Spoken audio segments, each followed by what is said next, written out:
Welcome to the Puck Crew. I'm your captain, Camille, and I have my alternates with me. I'm Mal. And I'm Robert. And today we have drafted another rookie because Hayden Pike's wife had another baby. Yes. This is Sydney. Hi, unnamed Pike Child number 8. Oops, baby number 17.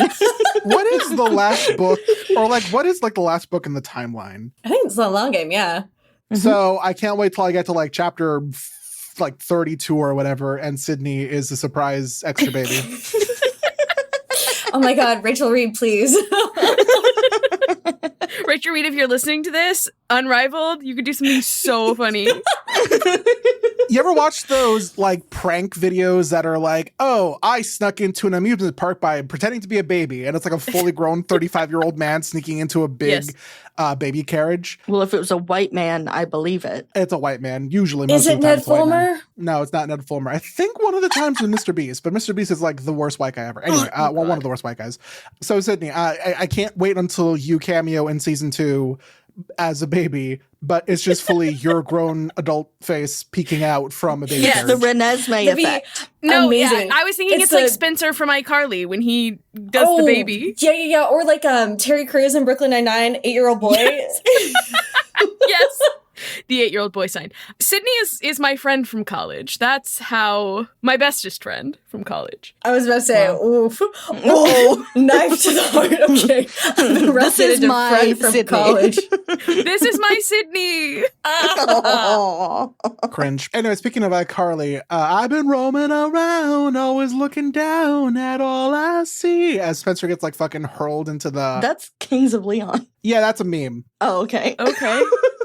That's deep cut. Imagine knowing Kings of Leon. Camille, just when I thought you couldn't get any whiter. I'm 31 years old. What do you want from me? Just when I thought you couldn't get any whiter. Yeah, so today we're going to dive into chapters 3 and 4 of the long game. These are your spoiler warnings, you bastards. Guys, I'm going to spoil what happens on page 200 and, I don't know, let's see, 274. The last word is care.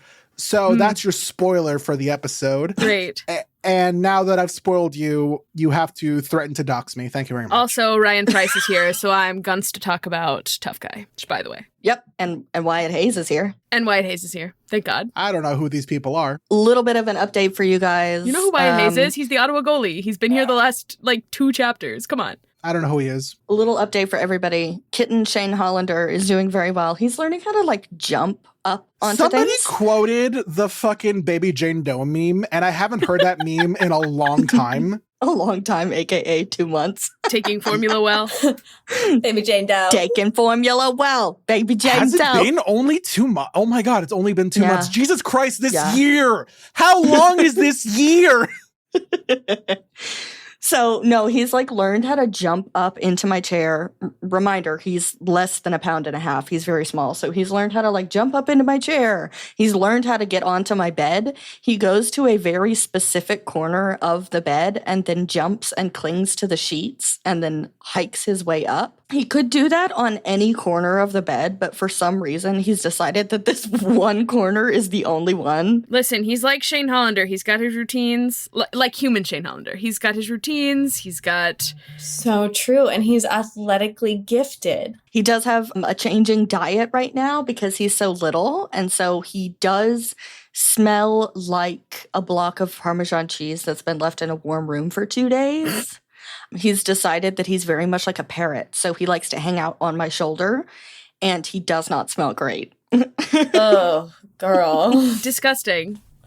That's rough. Well, speaking of diets, can we talk about Shane's? We can. As usual, our little housekeeping. We have our Patreon, we have our Etsy, we have our reviews. We love you all. Thank you so much for leaving us kind, positive reviews on Apple Podcasts.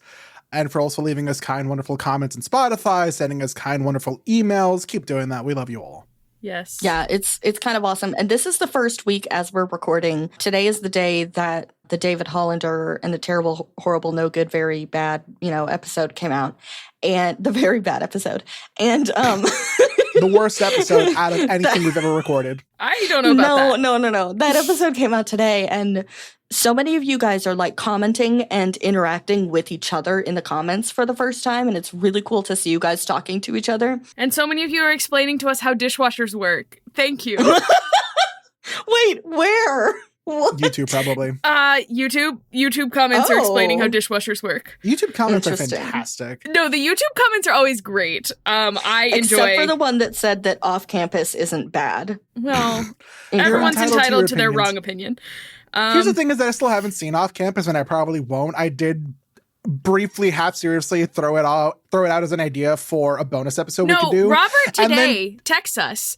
Off campus is a thing that exists. Yeah, I didn't actually think it was actually a thing. Anyway, and then Camille texted us a video of like one scene where these two characters are interacting with each other. I'm like, did these actors ever spend like any time on set together? Or were they both just terribly acting alone? So chapter 3.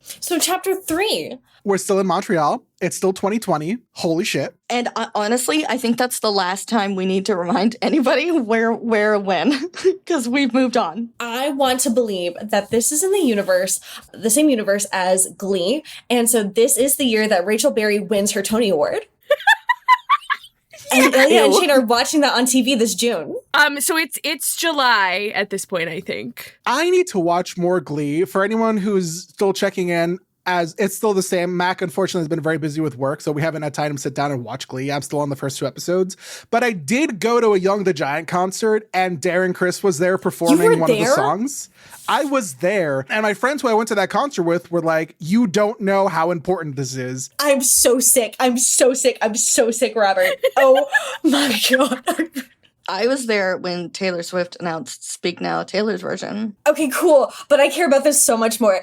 I was there in the West Village when Hudson Williams was partying. We did not see each other because he was not frequenting the lesbian bars, but we were both there this Saturday. We got to cancel Hudson Williams for not being a lesbian. No, that's what I'm saying. I'm like, should have come to Henrietta Hudson's. Hudson's right in the name. Like, you'd be so welcome. It'd be great. During one of the more terrible years of my life, in my early 20s, and like whose life isn't terrible in their early 20s, I unfortunately had Glee in my top 5 Spotify artist, and Cough Syrup was my #1 song.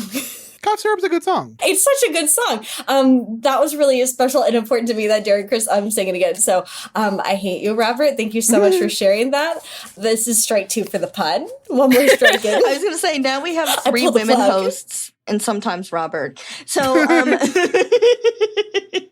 so Shane corners Ryan Price in a supply closet. Not to make out. He's there to stop 9/11. Shane has cornered Ryan Price in the supply closet, not to make out. Shane has a gun. The gun is a threat of a double date, okay? Ryan is like, I swear to God, you can put the gun down. I haven't told anybody. And Shane is like, oh my God, no, I'm not worried about that. No. I'm here to get the mini nets and the things. The little things. Here's the thing is that as somebody with an immigrant parent, particularly immigrant mother who didn't speak English super duper well, there would be a lot of times where she'd be like, I need you to get me the thing. I'm like, what thing? And she's like, oh, come on, the thing, go get the thing. I'm like, I don't know what thing. She's like, you're fucking useless. And then she'd, go get the thing, and the thing would turn out to be like toilet paper or something. I'm like, okay, thank you. I do think we have a little bit of a missed opportunity here. I think Shane should have cornered him in this closet and been like, I need to ask you on a date. And then Ryan be like, what? She'd be like, a double date? I have been told that I need to ask you out. Just continuously traumatizing Ryan Price in closets. It's fine. Yeah. Shane asks if Ryan's boyfriend is in town, and he's like, well, we were thinking that you might want to get some dinner maybe with us. I like the us. Yeah. A lot of that comes into these chapters. We start hearing we and us a lot.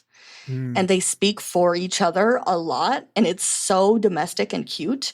Yeah, because they've been dating for roughly 3 years. They've been boyfriends for 3 years. This is absolutely boyfriend behavior. I think they're just hitting 2 years. No, this would be 3. It's July. Because it's 2020. They got together in 2017. Oh, you're right. Okay, wow. Yeah, 3 years. Yeah. Wait a minute. I remembered something from the timeline and Camille didn't. Holy shit, I run this podcast now. My hairy Nuts. I do think that's really interesting that you point out like the we and the us, because you have that. And at the same time, you also have Shane listing out how many people in his inner circle know about him and Ilya. And that is like heavily, heavily contrasted with the fact that like, nobody in Ilya's circle knows about him and Shane. So you have this like really interesting dichotomy between like Shane considering them to be a couple, because they absolutely are. They've been together for a very long time, unconsciously and consciously. And at the same time, like he is more of an outward facing couple than Ilya is, because he continues to like demand discretion of Ilya when that's not what he puts into practice.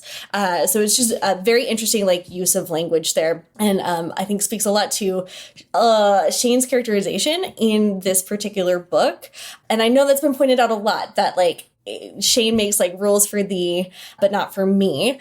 And this is the part that I texted Mel about, because I was like, oh man, Shane Hollander in the long game pisses me off. But Ilya Rosanov in the long game pisses me off too. Yeah. Like It's so true, in like so very take turns. different ways. Yeah. No, they absolutely do, because they just won't have the hard conversations with each other. So I was wondering, like, because we know that Rose knows, Mhm. and I was wondering, like, how was Rose told?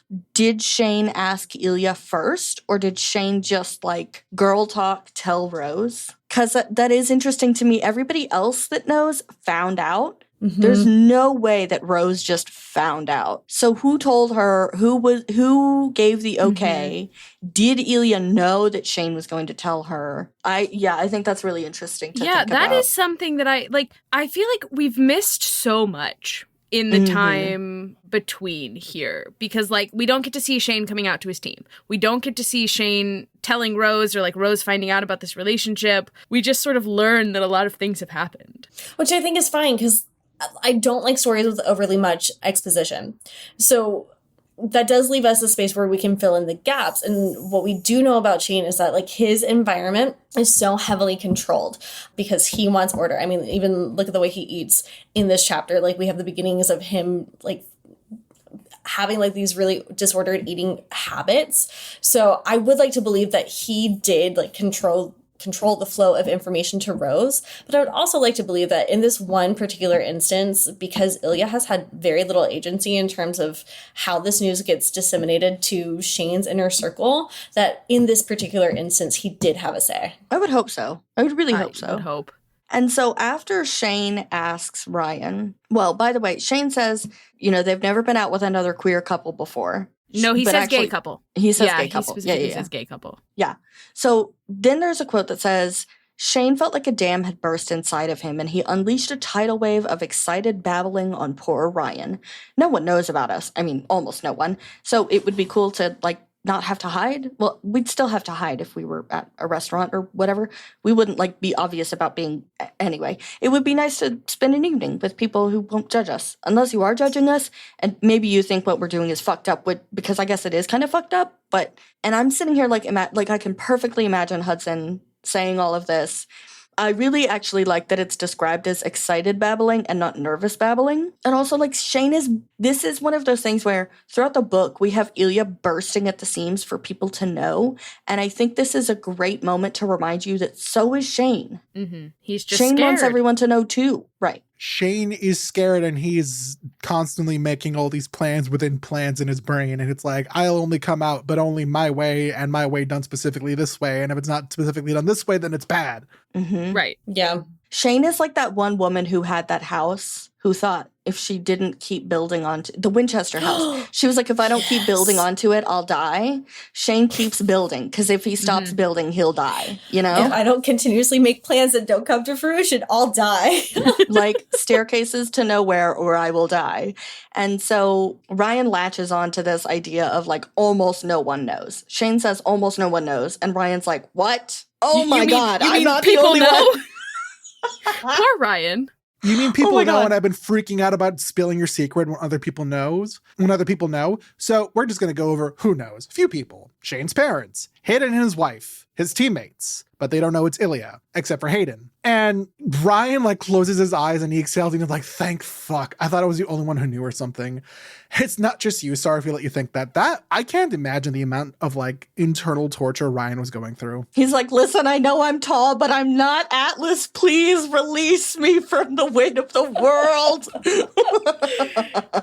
Ryan mentions a pizza restaurant that Fabian wants to go to. And Ryan says, and I quote, "You guys could come to, I guess." Before we recorded last week, I had just received a text from a girl that I have been talking to. And she was like, oh, me and some friends are going to this thing. You can come if you want. And I was like, that's not a real invitation. Agreed. That's not Agreed. an I want you at this thing. That's actually and everyone was like, I want you. Okay, I just need everyone to know I did still go because I have no self-respect and I did have a good time. But I was like, this is not a real invitation. You know, this is not it is. Yeah, no, I kind of agree with Camille calling you bitch. Like, no, okay, because listen, you told the story that you told us about this happening, but you didn't tell the truth in that Emily and I both voted and said it was a real invitation because you were looking to spend time with this person and you were both having trouble making your schedules meet up. So she opened an invitation to something that would already existed on her calendar so that you could be there. No, I'm with Mal on this one because like, You date there's men. something about like past. That's different. Wow. listeners, Sydney's eyes just fucking blew up. It's like, damn, you got me. She doesn't date men anymore. She's just engaged to one. Yeah, it's just the one. And he would never. Oh, no. But I do want to say, like, as someone raised by like a Southern white evangelical mom, Yeah. it was drilled to both Mal and myself that like if it's not a clear invitation directly to you, it's not a real invite at all because like they can speak passive aggressive like nobody else. And so like even like if someone's like, oh, can I come do this thing? And if I say, yeah, you can come, I guess, I don't really mean it. Like that's my warning language. I don't want you to come. Here's the thing is that you can come, I guess, is more dismissive, I think. You can come if you want to. Different Dom. That's also where my brain went. I was like, imagine someone saying that in the bedroom. You can come, I guess. No, okay. It's fine. My thought, well, let me just counter the evangelical thing, because me too. But my thought is that's also one of the ways our mothers tried to discourage us from dating, is to tell us that men didn't actually want us unless they were like begging us. So the real way to go forward before we either like yell at Mal or not is you had a good time. Are you still talking to this girl? Or is there Yeah, that is the most important part. Is there a third potential hangout involved? Could be. So we have to yell at you because Camille was right. ring the bell. Do not ring the bell. Okay, so I will say, you also have to consider that Ryan has anxiety. So, like, this is unfair to Ryan because, like, Ryan is like, well, this is a really big secret, and that's a lot of pressure to, like, go on a double date with some guys that aren't out, especially because, who knows? We don't know what Ryan's thinking. Maybe Ryan is worried about how this would look for them. I don't know. You could go way into this, but I was just thinking, like, as Ryan being anxious, Ryan doesn't really think that people like him and want to spend time with him. Relatable, King. So he's like, I mean, I guess if you want to come. Shane is already worried, though, because he's like, oh, a pizza place. Yay. Awesome. Diet mention number 4, I think. I was going to say we're roughly at 1 diet mention per chapter, but then this chapter has like 4 separate mentions. So we're going to exceed. That's the new counter we've already been tracking, but like, damn. Mm-hmm. So there's going to be a couple new counters. Diet counter. Sex scenes. We're still at 0. So Ryan's like, can we just like get what we need and get out of here? And Shane's like, oh my God, I'm so sorry. I cornered you in a closet. My bad. You've got anxiety. Let's get out of here. So sorry. And I'm sure flicking out the switchblade and doing the snapping as I'm walking up towards you wasn't helping. Shane apologizes for being super fucking weird. And he says he's sort of glad that Ryan walked in on them last year. And Ryan is like, uh-huh. Yeah. That That hasn't been haunting my nightmares for the last year. I also just want to like throw out the idea that like the tism of it all, Shane doesn't understand why, hey, can we talk? Freaks people out. Oh, So he absolutely. probably was like, hey, Ryan, can we talk? And Ryan was like, I'm getting fired from this volunteer gig. It honestly, it may have even been can we talk later? No Hey, rush. Ryan, can I talk to you over here? Why Oh, don't you what come is help this me about? find Oh, some it's not stuff? important. I'm like, You're gonna kill that man. Mal, I literally sent you like a meme on Instagram that was like, oh, I have something to tell you. I'll tell you later. No, tell me now or I'm going to fucking explode. Yes. So Shane says that he's looking forward to getting to know Ryan's boyfriend. And Ryan is like, he's nothing like me. Nobody believes that we're together. And Shane says, I know the feeling. I think That Shane and hurt. Ilya are a little more alike than Ryan and Fabian, but that's just me. Yeah, but people don't think that. They're personas, right? Like, people don't Yeah, think Yeah. because it's a twink and a redhead. But, name a more iconic duo. Then a twink and a redhead. Oh my gosh. Oh my god! Holy shit! I know. Dots Why have I connected. never? We solved it. You haven't solved shit. Anyway, turns out this restaurant they're going to is more of a bar and it also serves pizza. In my experience, having gone to various bars, gay bars, etc., whatever, bar and pizzas tend to be shit. Okay, but the way that you wrote your note says, in my experience, comma, bar pizza tends to be shit, comma, gay, or otherwise. And so I'm like, are the three options shit, gay, and otherwise? Like, are we not using the Oxford comma? Like, gay pizza, what's that? I've been considering Camille's already dunked on me for being straight. I think I'm shit. Tag yourself, I'm otherwise. The three genders, shit, gay, or otherwise. If you're in the Nashville area, you have to go to the Chapstick Lounge, by the way. That is a gay bar, and their food is amazing. It is a gay sports bar. It's behind the Lipstick Lounge. I love that place. Everybody should go there. You know who else is at a gay bar? Shane, Ilya, Fabian, and Ryan. You're so right. Oh my god. And I just want to say, the way that Ilya's outfit is described, ugly, ew, for a date, European. gross. It is also, yeah, I'm like, this is not giving heterosexual. It's Euro trash. Euro trash, yes. Euro trash. It's giving, is he gay or European? It's hard to guarantee, is he gay or European? Well, hey, don't Turns look at out me. it's a little bit of both. When they walk in, Shane is hesitating because he's like, oh, fuck, this Because is a gay bar. And Ilya asks if there's a problem, and Shane, quote, attempts to school his features into the face of someone who is chill and up for whatever. That's so me. Relatable king. Now, also, I smell antagonism, because why did he not say, are you okay? Is there a problem? Instead, it was, this place is gay, is that a problem? Shane, are you homophobic? Like, no. Weren't like, is it because homophobic I'm when you were gay? sucking my dick. But I just was thinking about how that is almost like Ilya's annoyance, like this first little crumb of it almost. Like Salt Bay, just a little bit of like, something's happening here. Because he's always checking on Shane, so why is this not, are you okay? That's a good point. I thought that was weird. Shane, he is on a date with his boyfriend In Montreal. No big deal. Except this feels Tuxedos.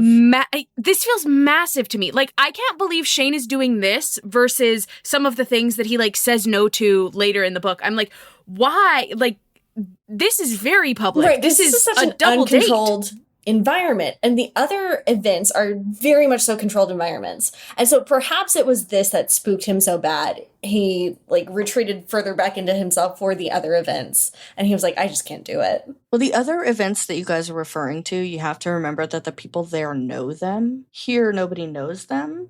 And so nobody can infer anything about their personalities or their personal lives or what they do with their time or what they don't know about what they do with their time. Yes, and also they're at a gay bar sitting with another gay couple, so people are going to infer. I literally, my note was like, I can't believe he's going to sit next to Ilya at a gay bar. But like, how funny is it that we're like, oh my God, they're going to sit next to each other. How scandalous. Fellas, is it gay to sit next to a guy? Fellas, is it gay to be two dudes having dinner at a gay bar with your friends who happen to be a couple? Can you Jury's imagine still if out. Shane had been like, oh, you know what? No homo. So like, I'm actually going to sit at the next booth over. I'm Just gonna 'cause, sit like, across from you. I just need a little space to like manspread. I'm at the next booth. I'm wearing socks. You know, all that It's not jazz. gay. Yeah, yeah, yeah, bar. Exactly. And I will say, there's no V-neck. It's a crew neck for sure. So Shane starts thinking about how hot Ilya is in his teal tank top with faded floral print that shows off his muscular arms. I'm like, teal tank top. Again, ugly ass outfit. maybe this is a me thing. Listeners, please validate me in the comments. When you think of someone really attractive or something really attractive, like Ilya's arms being exposed, does your tongue come out? Hey, no, so that's how one of the reasons I realized I was more ace than I thought, because people who aren't ace can, for the most part, imagine a conventionally attractive person in any kind of conventionally attractive sexual scenario, and like they'll be like, oh, that's hot and sexy, and I'm like, I can't do that. I mean, imagine it. I can see, but we've all seen the Met Gala photos of Connor's story, right? So you're telling me that arm is there. He is a human being worthy of respect and whatever. But at the same time, also, that is a lickable surface. Like, I see that and I want to go to the gym. Like, I'm like, I need to get beefy. Yeah. I don't know. I feel so like older sister about him. I'm like, oh, Connor, you're so sweet. Oh my God, Connor, you're so sweet. Okay, more importantly than the teal tank top. I need to read this fucking loon tattoo shit. Yes, Robert needs to read the quote. So you can see his muscles and... Yeah, you can see his muscles and, quote, as well as the loon tattoo near his left shoulder that Shane still couldn't believe Ilya had gotten. You know what, Shane? Neither can I. He had surprised Shane with it a couple of months ago and had blamed being bored while Shane was in the playoffs. But Shane knew it was something Ilya hadn't gotten out of boredom. The tattoo meant something to the both of them. It represented their time together in the summers at their home on the leg. To which I replied, yeah, cute. To which I replied, loon tattoo is fucking crazy. This is the second tattoo y'all been talking about. Yep. Yes. Oh my God, what was your reaction when you first read it? So I didn't read it. I didn't have my copy with me when I needed to read the chapter, so I audiobooked it. By the way, the long game audiobook is significantly better than the Heat of Rivalry still audiobook. Not great, but significantly better. Significantly better. Mm-hmm. That's number one. Number two, the second he's like, as well as the loon tattoo, I fucking paused. I was listening at the gym. I paused my rep. I'm like, the what tattoo? Did you feel like Robert was trying to get beefy like Ilya? Yes, exactly. I have looked up both Connor's story and Hudson Williams' workout routines. They're fucking crazy. Did you see the video of Hudson for Men's Health where he's like totally lifting his entire body from a laying position? Yeah. Ugh, that's insane. That man has core beyond core. Yeah, no, they're crazy. Talk about lickable material. So to round out the outfit, Ilya is also wearing loose-fitting gray shorts and black slip-on sneakers and looked so relaxed and summery that Shane was tempted to drive them both directly to the cottage and make love to him on the grassy shore. I like that he says make love. Well, I've been saying a lot that, like, Ilya is always bricked up for Shane, but I have overlooked the fact that Shane is somehow even more constantly bricked up. Like, he is ready to fuck that man at a moment's notice. That big bad wolf could huff and puff all he wants. That brick ain't coming down. He is up. He stays up. Camille. Thank you. I hated that. It's true. It's true. So when they get to the table, Ilya takes charge. And he says, oh, I like that shirt price. Purple is good on you. And Ryan's like, oh, thanks. And Ilya says, and you are Fabian, yes? And Fabian says, the one and only. What's really funny to me is that first we had Hayden and now we have Ryan, where Ilya genuinely compliments them. And they're both like, are you fucking with me? Meanwhile, Shane is having a whole crisis about Fabian's aesthetic. Shane hadn't really put any effort into imagining Ryan's boyfriend, but he never would have pictured him looking like this. Fabian Salah was pretty. He had warm golden skin and silky dark hair that was cut short on the sides but long enough on top to fall into his dark eyes, which were decorated with makeup. He was wearing a black lace tank top that fit close to his slim torso and had a heart-shaped diamond pendant hanging from his elegant neck. He was, like, really blatantly not straight in a way that Shane wasn't used to. The kind of man who, when Shane had been younger and still figuring himself out, he would look at and think, I'm not gay because I'm not like him. It wasn't a good way to think about anything, but even as a gay man who was in love with another man who he had gay sex with, Shane couldn't help the knee-jerk reaction of uneasiness in Fabian's presence. That's my favorite line in this chapter, because what do you mean that he had gay sex with, as opposed to what, having straight sex with Ilya? Like, what does that mean? Straight sex, to borrow a joke from the David Hollander episode, is just, that Ilya Rosanov fucking Shane Hollander in the ice, just like a good hockey player. Oh my God, I love that guy. Really, really pounding that joke home. And so, okay, I'm going to be kind of a bitch. I also have thoughts. take this with a grain of salt. I have not read Tough Guy. I don't understand how every goddamn character that meets Fabian is somehow like desperately aroused by him. It doesn't make sense to me, especially because Shane has never indicated that he is attracted to anyone that presents femme in any way. So why is he suddenly aroused by Fabian? I don't understand. And like, I get it. I get that Fabian's supposed to, like, he almost gives me like this Aphrodite vibe, but I'm like, but it doesn't make sense because he's not Aphrodite. I think it's, yeah, I don't necessarily read it as like arousal from Shane because I think Shane is very jock for jock. I think it's looking at somebody who doesn't fit the mold that like you've been told your whole life, that like you're thinking there are two options. Like you can either be like gay or you can be straight. And then you're like, I am more aesthetically straight or whatever, quote unquote. But like, this is what gay should be, but I'm not this. And so like, am I doing it wrong? Yeah, I would agree. Like Shane is doing this, or I guess Shane was previously doing this weird logic puzzle in his head. Well, I don't quote unquote look gay, so I must not be gay. So I think when he meets Fabian, he's attracted to how free Fabian is and how expressive he is and how comfortable with himself he is, because we all know Shane Hollander is in no way comfortable or in love with any part of himself. He's like a magpie to a shiny object. It's like, oh, there's something different about you. My thoughts were going to be in relation to like me being non-binary and seeing more like fluidity in someone's gender expression who also identifies as non-binary. And I'm like, I've always lived very comfortably as just looking like and acting like and expressing myself like a dude. And then I wore a skirt for the first time like 2 weeks ago, and I was kind of like nervous going up to like, I was wearing a skirt for a costume.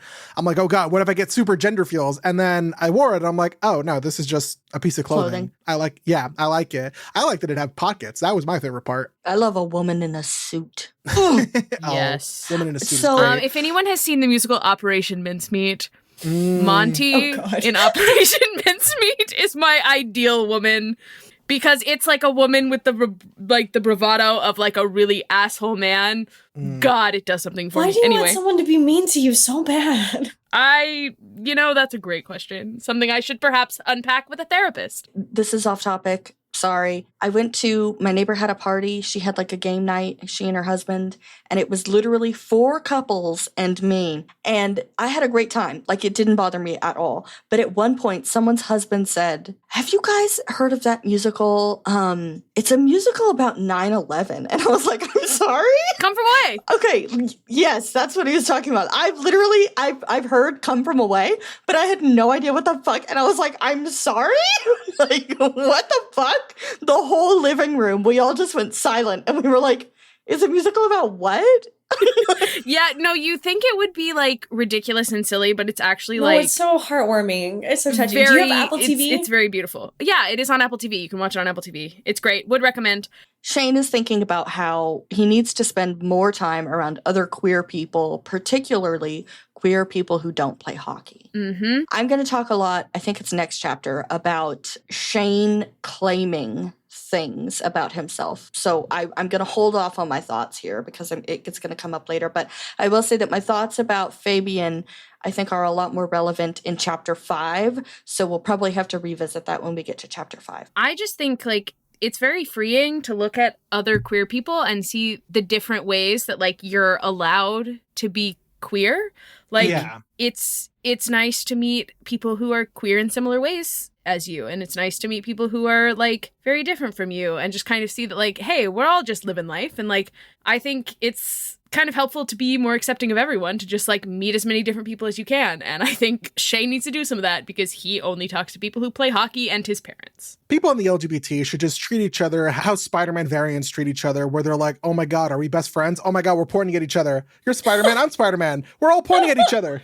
I actually think that something that I've realized as a bi woman when I meet other bi women is it's so nice to know that so many of them are very happily married to men. Because for me, I think that's been the most struggle, like the hardest part for me about coming to terms with bisexuality is that I'm so attracted to men, right? And so I felt like that invalidated the whole queerness of my identity because it is like an 80-20 split kind of thing for me.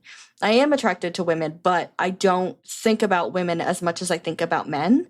And so for me, it's been really nice, like the more I have branched out into the queer community around me, to realize there are a lot of bi and pan women who are very happily married to husbands that they love very dearly, and husbands who love them and their queerness very dearly. I have found a lot of comfort in that and just seeing the different ways that people can be queer. Speaking of husbands who love their queer partner for their queerness, the following line, I'm Ilya. This is my Shane. Killing myself. Jar. I literally put jar in the notes because I was like, yeah, this is my Shane. Your Honor, that is his Canadian bottom. I put my Shaimla. That joke was for someone. So Shane notes that Fabian's nails are periwinkle blue, which feels redundant to me. You can just say periwinkle. I know what you're saying. But Shane is shaking his hand, and he says that he radiates an effortless sensuality that is distracting. Again, what? Okay. So Shane says, I like your hair. And Fabian says, I like your glasses. And Ilya says, he's wearing them like a disguise, like Superman. He thinks no one can tell. Like, he thinks no one knows who he is. Shane says it's because he can't read a menu without them. And I'm like, how bad is your vision, my guy? It's the concussions. Does he have to wear contacts to play hockey? Like, at this point? What if he didn't? What if that gives him a competitive edge? Everything is blurry out there. He just goes in guns blazing. I see something on the floor, I'm hitting it. No. I don't think so, though. I think these are genuinely just like readers. But like right now, he's wearing them as a disguise. But he acts like he is such an old man. I know. He's not that old. As someone who's nearsighted, the concept of not being able to see close to you, but being able to see perfectly well far away from you, fucking astounds me. I can see perfectly near and far. Okay, fuck you. Fuck you. Okay.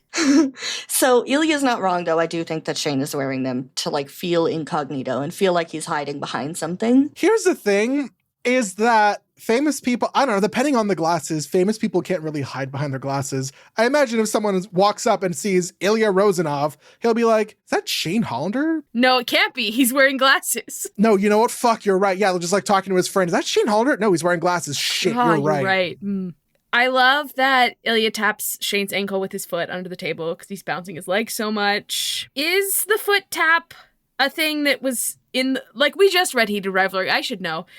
Is the foot tap a thing in the books or just in the show? It's in the books. Now listen, gang, the world may tell you that bouncing your leg is because of anxiety. I'm here to present to you the alternative, which is I bounce the fuck out of my leg because I have ADHD, and I need to sit peacefully at the table while I'm with people to look normal. All the energy has to go somewhere, so it goes in my leg. What was the first thing you self-diagnosed yourself, and why was it restless leg syndrome? And Shane says, you're a musician, right? And then says, sorry, I know nothing about music. Almost nothing. We know about Shane. Music. Yeah, we know. Yeah, I know Shane. And Ryan says, he's amazing. You should see him perform. He's playing a show on Friday night here in town. If you, why does Ryan get nervous? He has anxiety.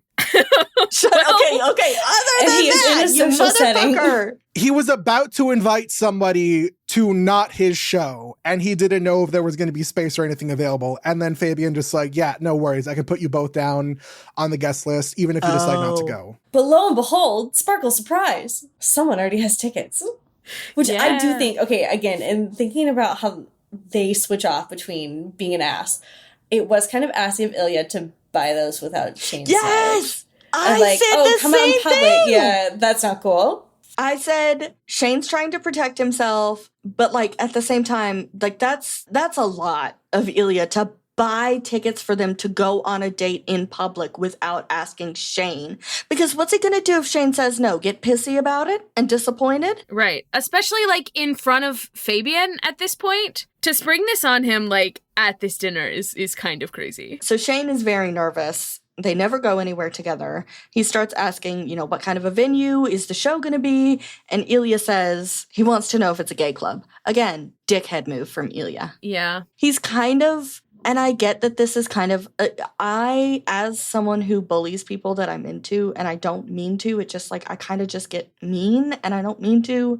And it makes me sad afterwards because I'm like, fuck, why did I do that? Pulling on those pigtails. Yeah. But I am also like, hey, maybe be careful, Ilya, of the fact that you're kind of making him look a little homophobic. Mm-hmm. Like maybe this isn't the best thing to tease about, you know? I'll have you know I'm both gay and homophobic. I can do it all. So, but like, that's fair of Shane to be Yeah. like, is it a gay club?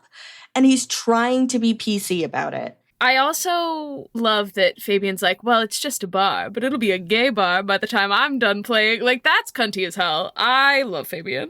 Fabian is written as if he has a martini in his hand at all times.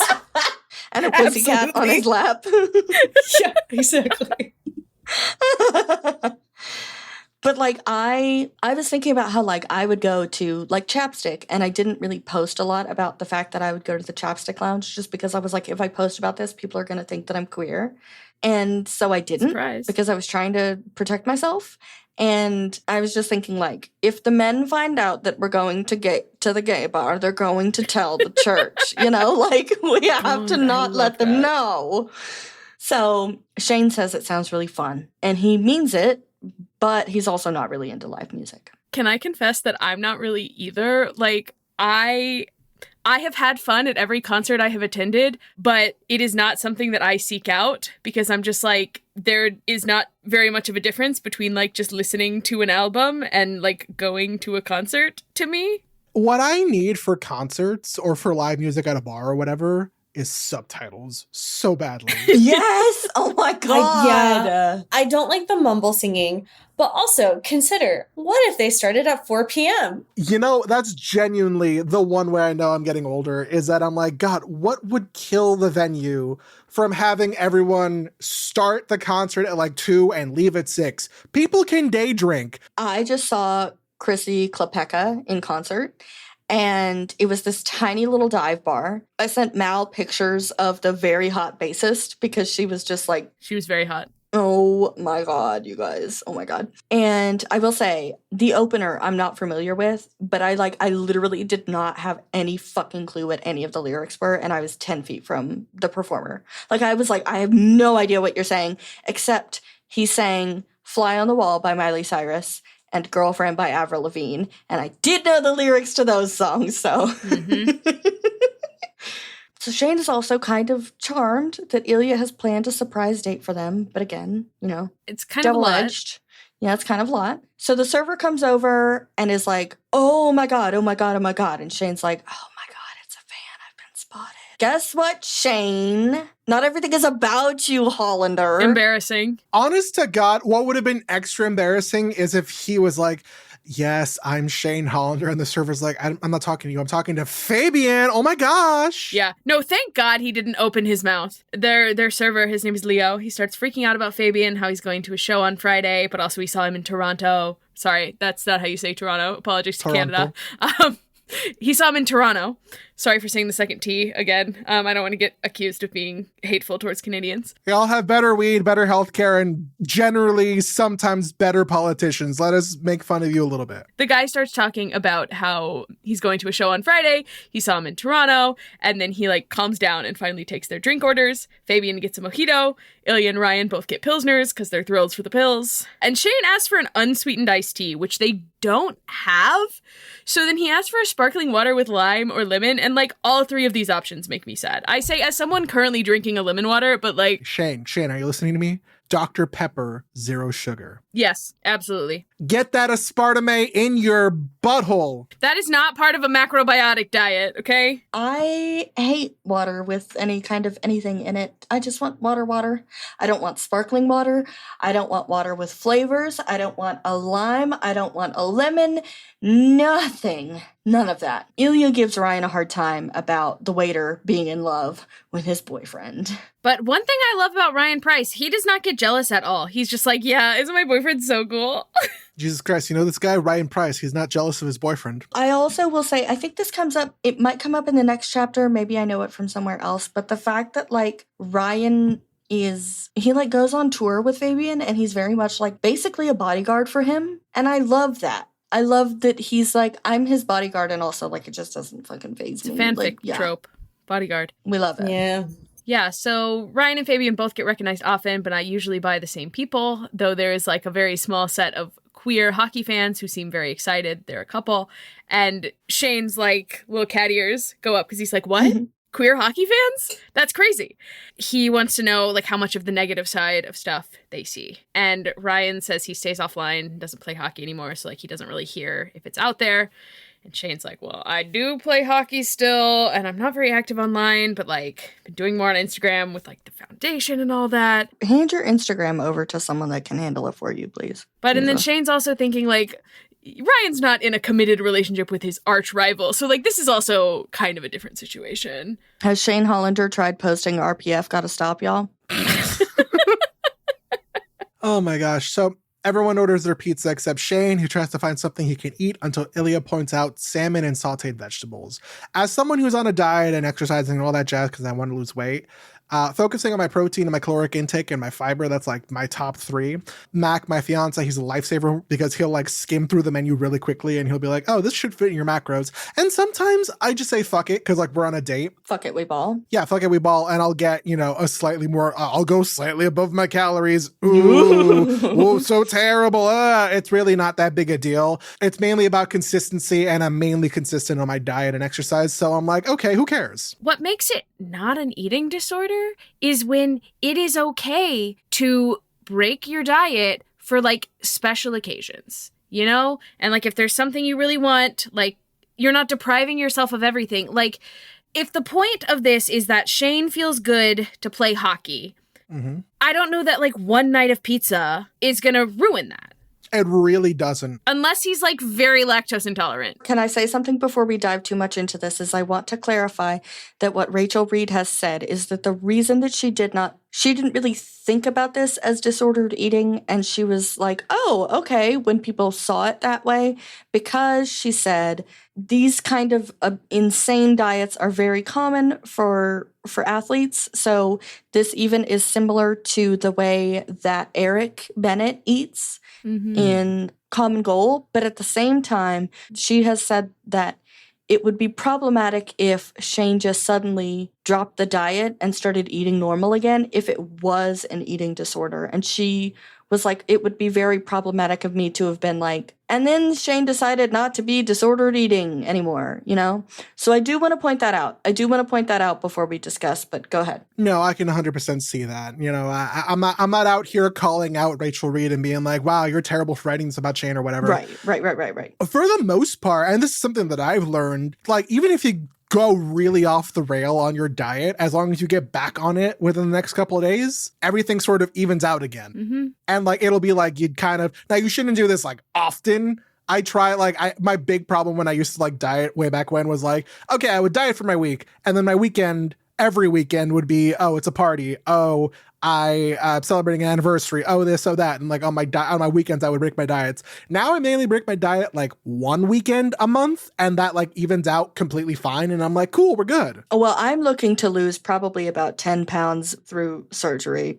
Take the tits. No, I'm kidding. Oh my gosh. No, I'm being serious, but also like, it's so funny. Wait, can I say, it's so funny as a woman, like every single woman that I have told that I have a consultation with a plastic surgeon in August, and then I tell them it's for a breast reduction, every single woman that I have told has gone, oh my God, please tell me what they say. That's like the dream. How crazy is that? That like every single woman that I talk to, they're all like, oh my God, please tell me all about it. I need to know. I need that. Bananas. Everyone would like less boob. Let's boob make world better. I need to say, however, as someone like dieting, exercise, whatever, like this is one of the saddest orders of all time. I'll have the salmon with no sauce, and can I get the vegetables with no butter? If that's a problem, maybe a side garden salad instead of the vegetables. And if it's a salad as a dressing, I'd like just a little bit of olive oil and red wine vinegar if that's not much trouble, or a lemon wedge. And I'm like, if you're gonna eat dry ass leaves with just a lemon wedge, that's insane. He's a giraffe. That's a cry for help. I was thinking one of the dinosaurs from the land before time with like the star leaves. Here's the thing is that like a good salad dressing can just be salt, pepper, lemon juice, and olive oil. That's perfectly fine. I've had many a salad like that. It works pretty well.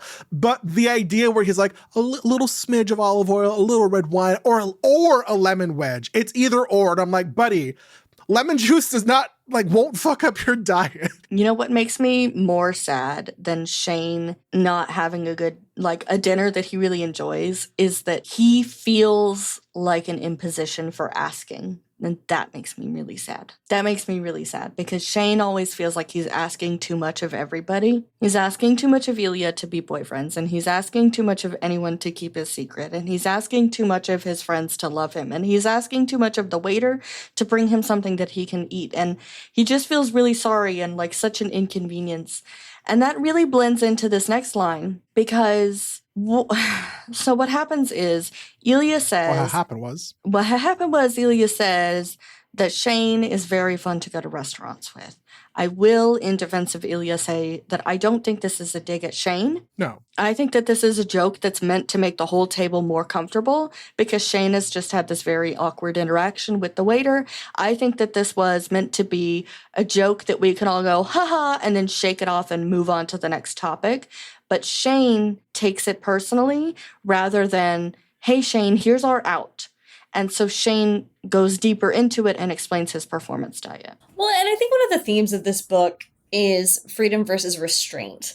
And again, because Shane is a character that experiences so much self-censorship, and I don't think he wants anybody to point any attention towards that, because then if you see how self-constrained he is, you're going to ask questions about that, and then you're going to get to who he is at his innermost core. He's very fearful of people actually getting to know him. And so he is so terrified in this moment and then lashes out, which, as we will see throughout this book, he is just prone to do. Self-restraint versus self-sacrifice. And those two things don't make a good relationship together, but that's the both of them personified. One of them is restraining every little facet of himself, and the other one is sacrificing every little facet of himself.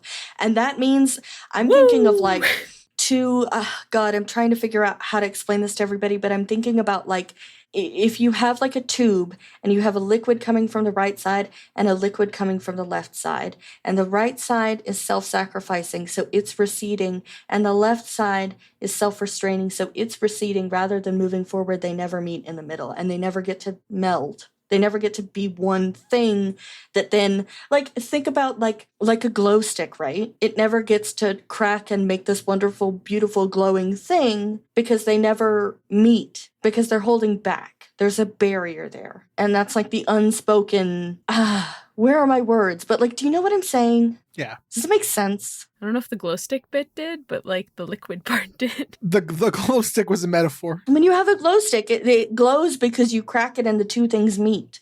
And then they glow, you know? Is that how a glow stick works? I thought there was a thing in there that you cracked and liquid came out. Yo, we cracking? You crack, but yeah, you crack it, and because the two things meet, that's why it starts glowing. It's a reaction. Oh, I didn't know it was chemicals. I thought it was just the crack. Wow, we're learning things. Okay, so the interaction here is interesting. So I'm on a strict performance diet, Shane explained defensively after Leo left. It's normal for professional athletes and recommended. He aimed his last word at Ilya, who ate like a 13-year-old most of the time. Shane thinks he is getting old, Ilya said. He fears death. That's not it at all. I fear not living up to the expectations of the Montreal Voyageurs organization and our fans. Would be easier to cheat death, Ilya said, than to meet Montreal's hockey expectations. He wasn't wrong. Anyway, if Shane fucking Hollander can't meet their hockey expectations, who can? Who can? Shane Hollander doesn't fear his own death. He fears the death of those he loves. Anyway, Yes, I love that Montreal sucked pre-Shane. Not always, I imagine, but they had like an era of suckage before Shane. And then now that they have Shane and they're winning, they demand that he never make a mistake. Because if he does, he'd disappoint them. And also, like, this isn't a, like, perceived pressure by Shane that doesn't exist. What's that fucking line from the show Shane Hollander? Will you let them down or something like that? Will you disappoint them? Yeah, that. Oh, my poor Poor buddy. So they talk about their not so long distance relationship, and Fabian wants to know why it's a secret. Because he's like, well, you're not the only gay players. And then he corrects himself and he's like, well, sorry, I shouldn't assume queer players. One of the most iconic lines ever is right here. Who wants to read it? Sydney, go ahead. Well, you see, I have 2 degrees in education, and I know that popcorn reading, or on the spot, calling on you for reading is really bad for you. So, I am bisexual, Ilya said, nodding. Shane is super gay. I'm regular gay. Shane argued. I'm sorry to tell you this, but the doctor has diagnosed you with the big gay. It's fatal. I love I'm regular gay. That's good. Yeah. Okay, so we get some more discussion here. The league has built up this huge rivalry between them, Ryan explained. Been going on since their rookie seasons. Before that even, Shane said. Oh wow, that's kind of fascinating, Fabian said.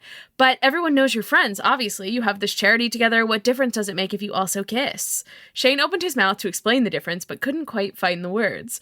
The way Fabian said it made the distinction sound so unimportant. It really shouldn't make a difference, but it did. Before we get into this, can I just say, we're going to say a lot of shit, and I want to preface this by saying we're not like femme-phobic. We just really disagree with Fabian. Yeah, because I want to know what kind of queer utopia Fabian thinks he's living in where homophobia doesn't exist. Specifically homophobia in hockey. In hockey, Yeah. I wonder if he just lives very much so within a really amazing bubble. But at the same time, that doesn't even make sense because he knows that Ryan has hockey-related trauma. Like, Ryan couldn't be himself. And so Fabian it's has just really hockey-related interesting. trauma. Yeah, Sydney, wait, have you read Tough Guy? No. Okay. Well, Fabian's whole thing in Tough Guy is that he doesn't like hockey players because they were awful and homophobic to him when they stayed with his family growing up. Oh, so he does have hockey-related. So he Yes. knows. If anyone should be aware of the culture of hockey and how it negatively affects queer people, he should be aware of that. Yeah, this is an insane take. Yeah, that's I think he's right in that it shouldn't matter that they kiss, but unfortunately that is not reality. That's not the world that the hockey players live in. That's not the culture that is currently prevalent in the NHL. And it just it feels like you're almost minimizing everything that you've been through, everything your boyfriend's been through, and it's just this is a weird take to me, and I don't think it lines up with the Fabian from Tough Guy. It's very much so love is love is love is love. And if you're in love, you'll solve homophobia. Everyone should be in love and just kiss who they want. I can't wait for the end of the book when Shane and Ilya solve homophobia. Yep. I don't think there's any more hate for them Asians. I will say, so I have not read Tough Guy. However, I do think that maybe Fabian is just kind of thinking this is how it should be, so I'm going to just speak about it as it should be. Maybe. You know how when someone makes a super misogynistic joke, the way you're supposed to respond is to be like, oh, I don't get it. Can you explain it? I don't understand the joke. Why is that funny? And I kind of think that Fabian is just kind of okay, the way to normalize being queer is to just act like it's totally normal, because it is, and act like anyone who doesn't think it's normal is insane. Manifesting in a way. I don't think that's helpful when someone is explaining their lived experience and you're just kind of I don't get it. It's dismissive. But I also kind of thought that maybe he's talking more about the glass ceiling has already been shattered. So more that he's talking here about why would it be a problem for the two of you to be together? Because again, Fabian is totally disconnected from hockey, so he doesn't know about the rivalry. He doesn't know about any of this. So he's okay, well, it can't be that you're gay because that ceiling is shattered. So what is it about you two specifically that would be so bad? Well, but also it is him just being clueless. Shattered by one guy. No, but there's Ryan and there's other people. Yeah, but Ryan, who is no longer playing hockey. Right. Any one thing or anything one or a handful of players can solve, it's the culture around it. And there are things you can do to, over the course of time, change the culture, but that doesn't happen overnight. You may plant the seeds for the next generation of hockey stars to come up and feel hey, I can be myself in this league, but it's not, especially with just how deep-seated these feelings are.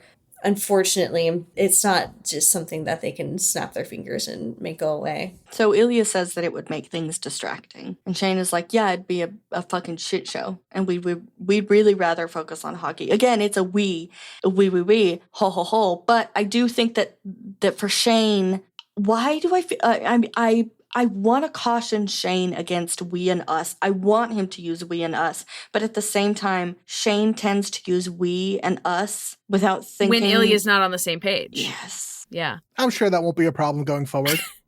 No, you're right, Robert. Fabian asks how long they've been together. And I am fucking-obsessed with the fact that their answer is 10 years. Depending and then on they're your like, well, I definition mean, of it together. depends. But at the same time, like, that's them admitting to someone, like, we've belonged to each other for 10 years. It's just been each other for 10 years. It doesn't. If we really want to get technical with it, officially boyfriends, about 3 years.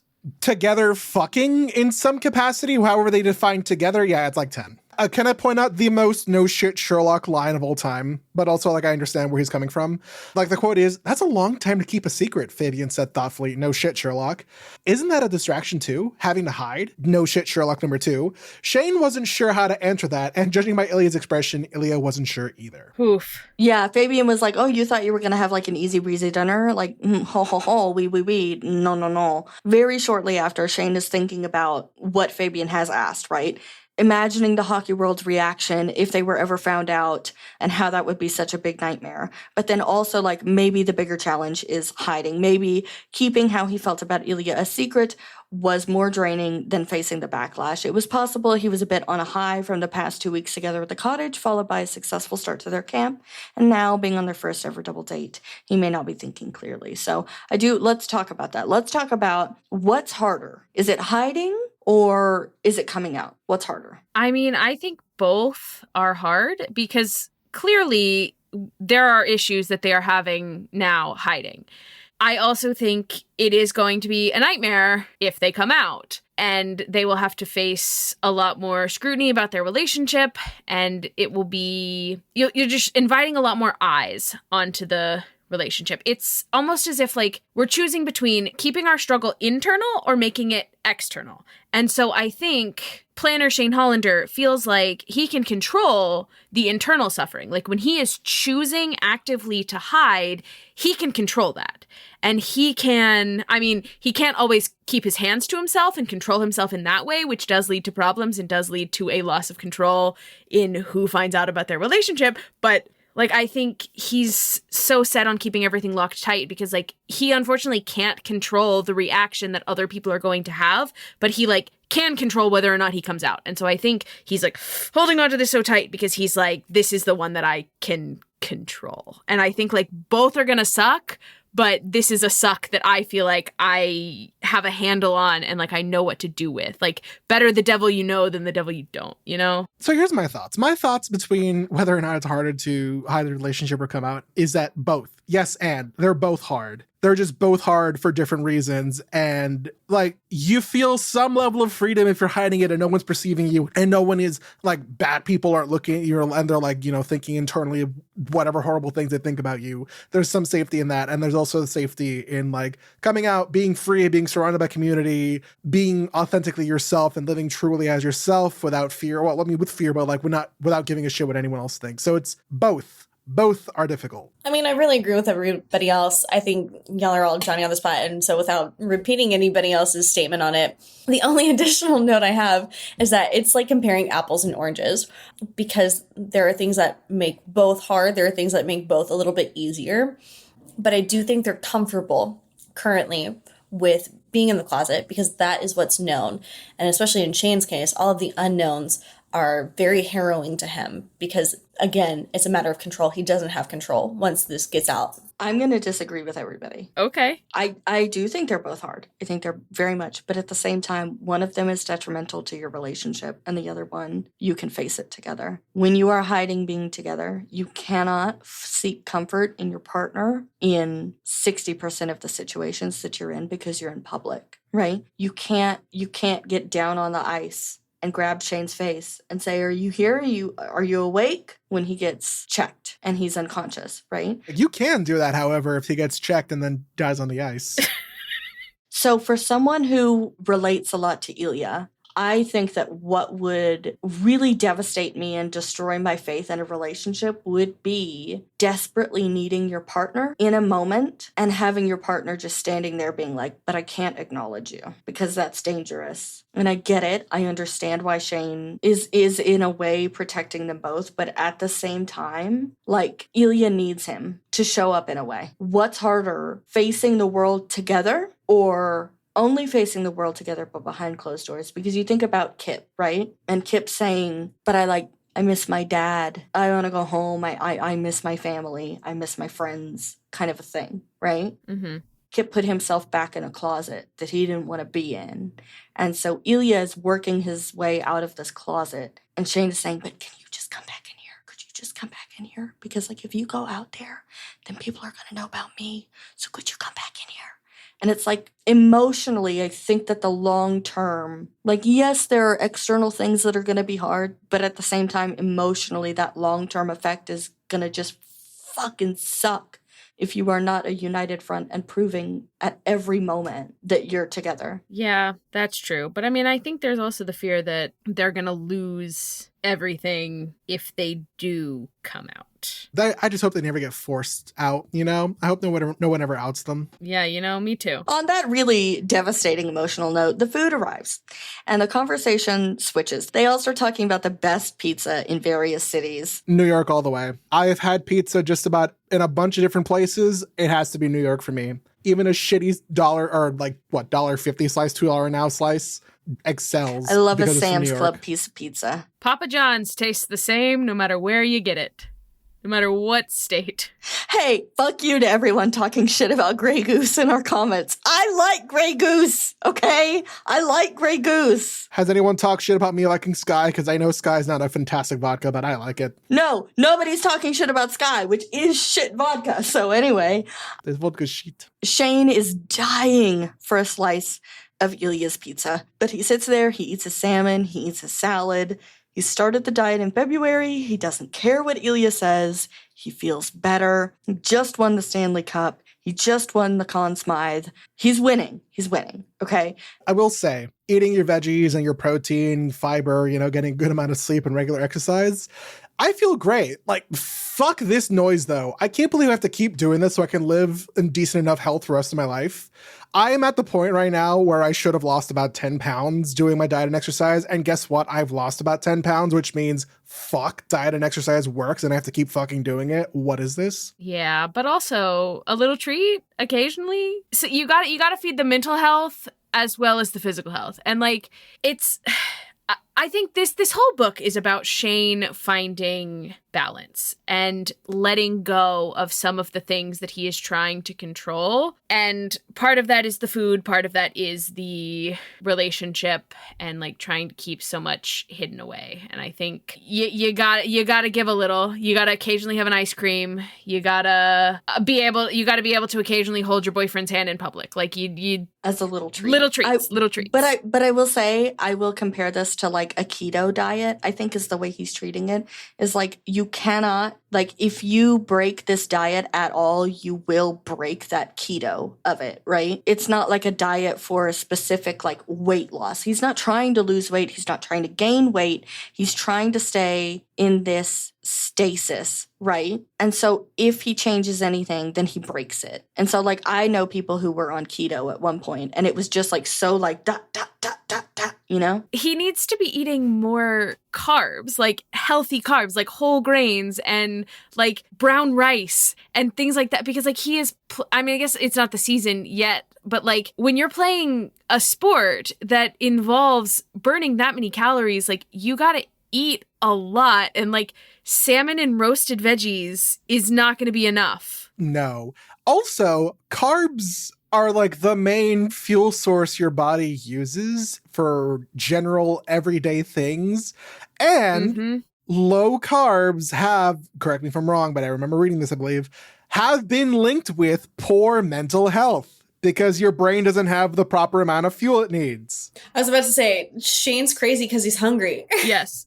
If you're not eating bread, there is no reason to live. That's something that I stand by.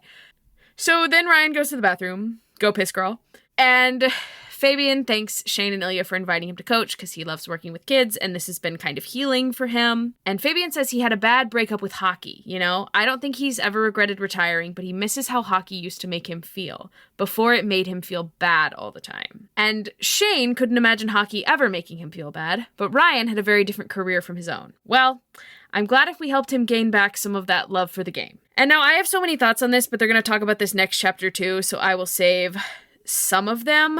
But this to me feels like Shane taking this at face value and kind of missing the point.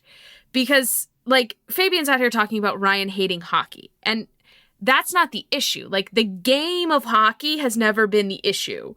It's like the culture around hockey bleeding in and like making you hate this game that you love. But Shane just like can't imagine, like, no matter how shitty everything gets, he's like, I could never imagine like hating hockey. Because I feel like to Shane, everything else is just kind of noise and like stuff that he tolerates. Because I think a lot of being in the NHL, like, Shane doesn't care. Like, I think he could do without the fame. He could do without the money. Like, he just wants to be playing hockey. And so to him, he can ignore everything else. And so I don't think this is him being like, wow, nothing bad ever happens in the NHL. I think this is him like, yeah, oh, like, no, it all went wrong. But I have more thoughts on that when they bring it up again next chapter. I will say that I think that I thought a lot about how Shane never had parents that were like screaming at him to do better or be better.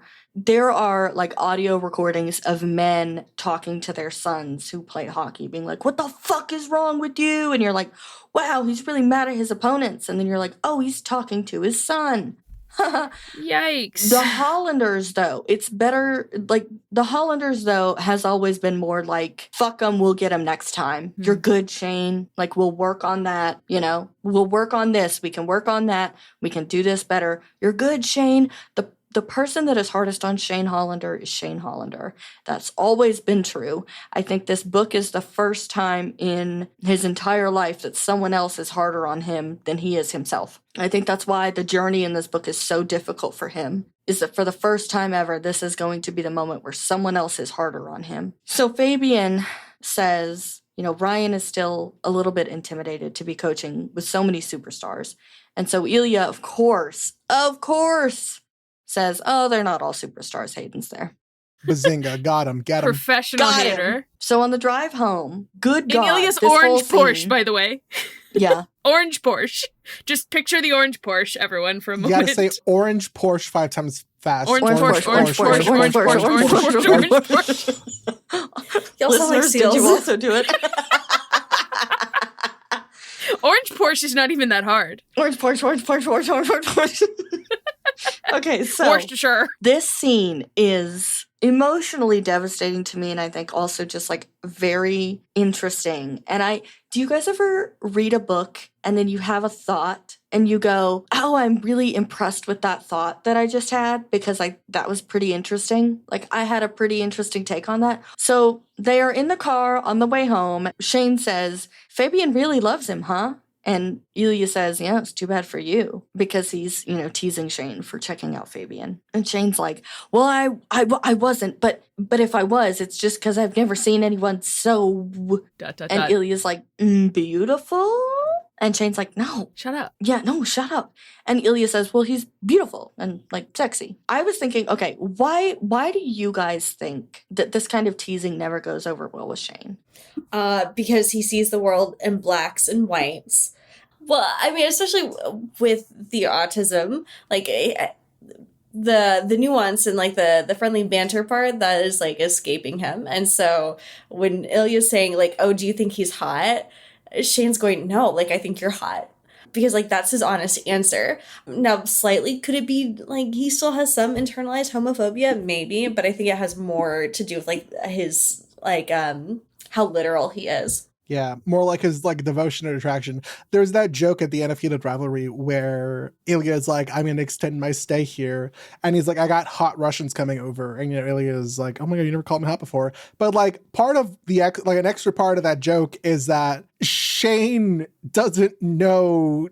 I don't think he's really called any other man, even the ones he's hooked up with, hot or attractive. He's never even called Ilya hot. Yeah. Yeah. So like maybe that's just not something he thinks about. He just thinks like, oh, general attraction, yes.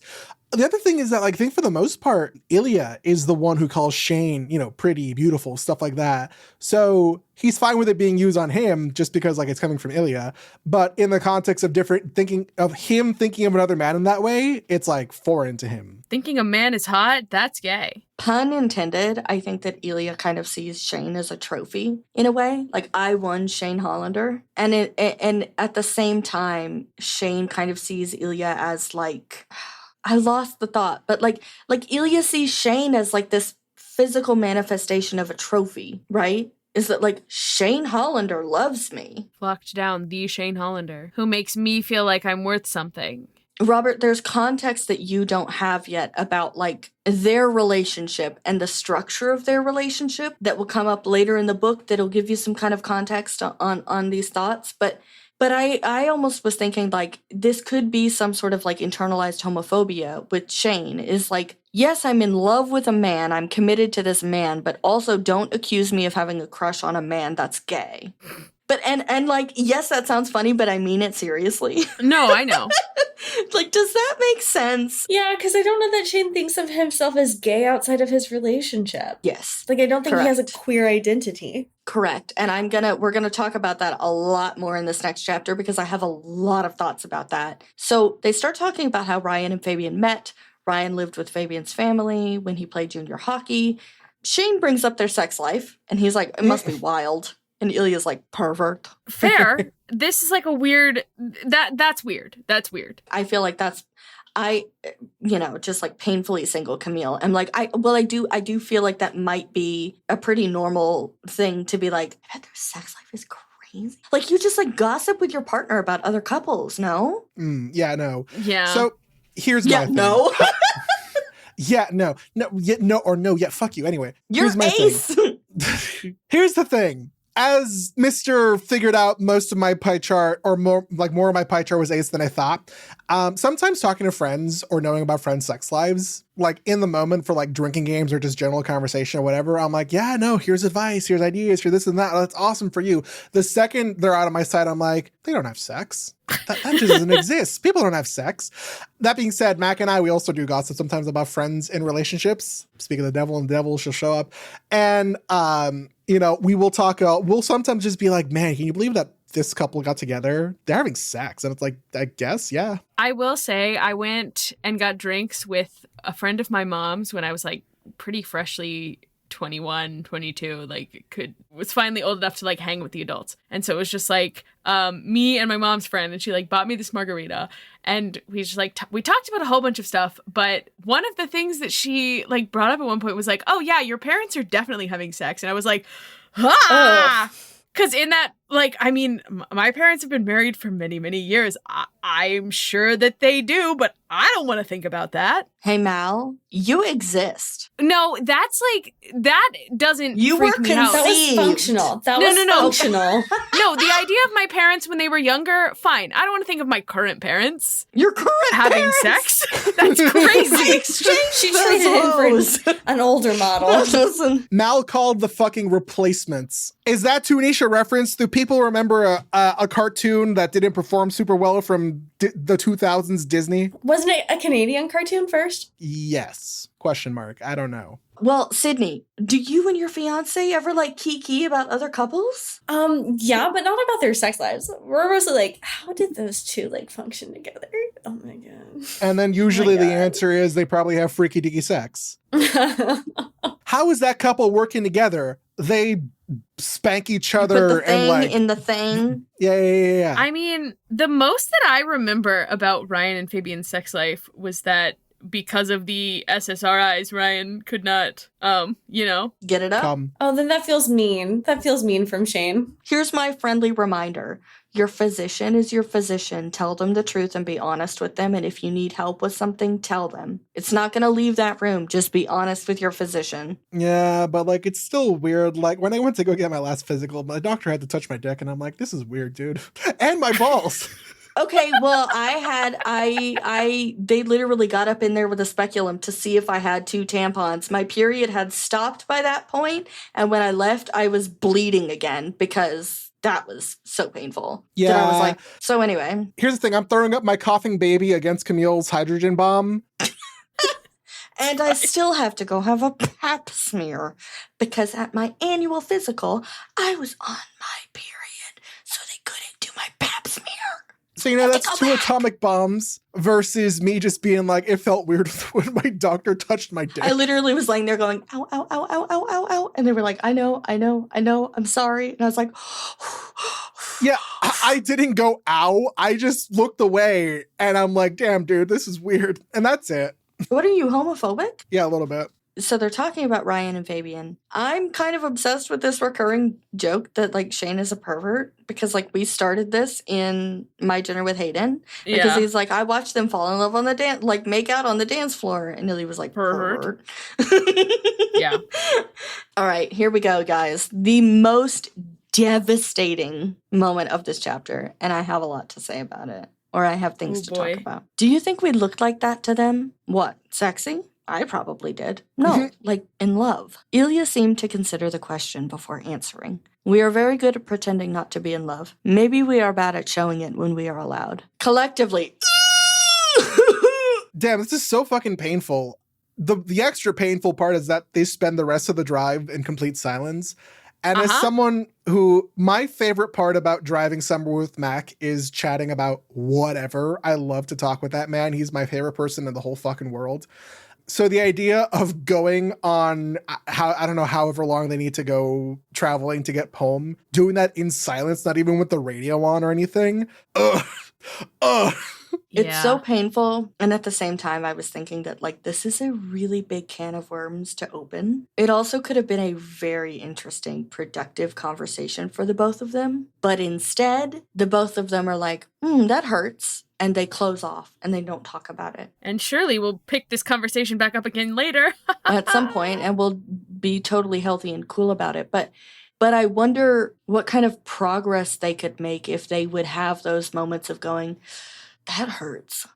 Let's talk about why that hurts. Like, they could have had a really good conversation about that. Oh, 100%. The same communication skills that took them 7 years to become boyfriends is still are not good now enough. in this relationship, and we have not improved. I did put this at the end of the chapter 4 notes, but I guess now is a better time to bring it up, is that knowing that a lot of the buildup in Heated Rivalry was that their only form of communication for a while was sex, and even when they were like confessing their feelings to each other, it was still their strongest form of communication, and the very notable lack of sex in these first 4 chapters, while they're having a lot of miscommunication issues, a lot of couple issues, I'm like, Rachel Reid, I see what you are potentially doing here. Yuna, go home. These two need to fuck. But at the same time, they literally... Bone?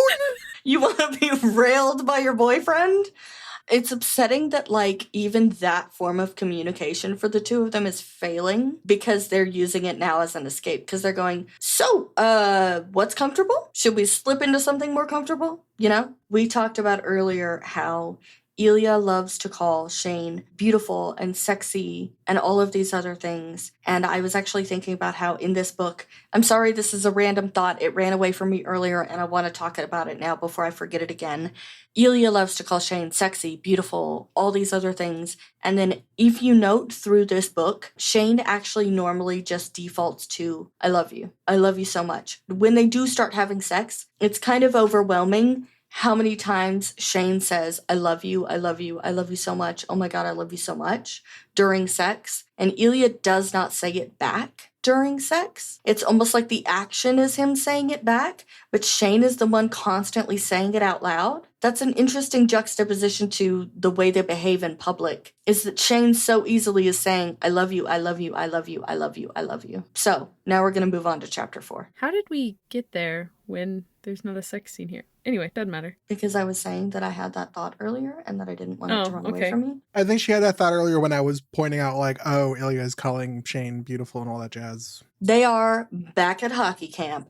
Max sits down at the lunch table at hockey camp and says, I fucking love hockey. And then talks about how he was mad at the game for a while and he really needed this This being a coach at the Arena Foundation hockey camp. It's not actually what happens, but it is how I'm interpreting it, is that Ilya kind of low-key doesn't give a fuck about Max, like, trauma dumping. But I don't think that's actually it. I think that, like... Yeah, like I said, that's not what actually is happening, but, like, for the comedy of it, that's sort of how I interpreted it. Ilya's just there eating pasta like he was at dinner with the Hollanders. Housing pasta. So Ryan says, I get it. I kind of hated hockey until I quit. And Max says, the NHL did you dirty. And I hate the way that you were treated even before I met you and realized that you were, like, what does he say? A sweetheart? Sweetheart, sweetie? Yeah. Sweetheart. And so Leah joins in and is like, oh, are you guys talking about how much you love Ryan? And Ryan's like, no. Ryan's like, no. So Max says we're talking about how fucked up hockey is and how we love it anyway, which is a mood because I fucking hate the NHL, but I fucking love hockey. And I know that my friends are like, I love women's hockey and I watch women's hockey and I don't really watch the NHL.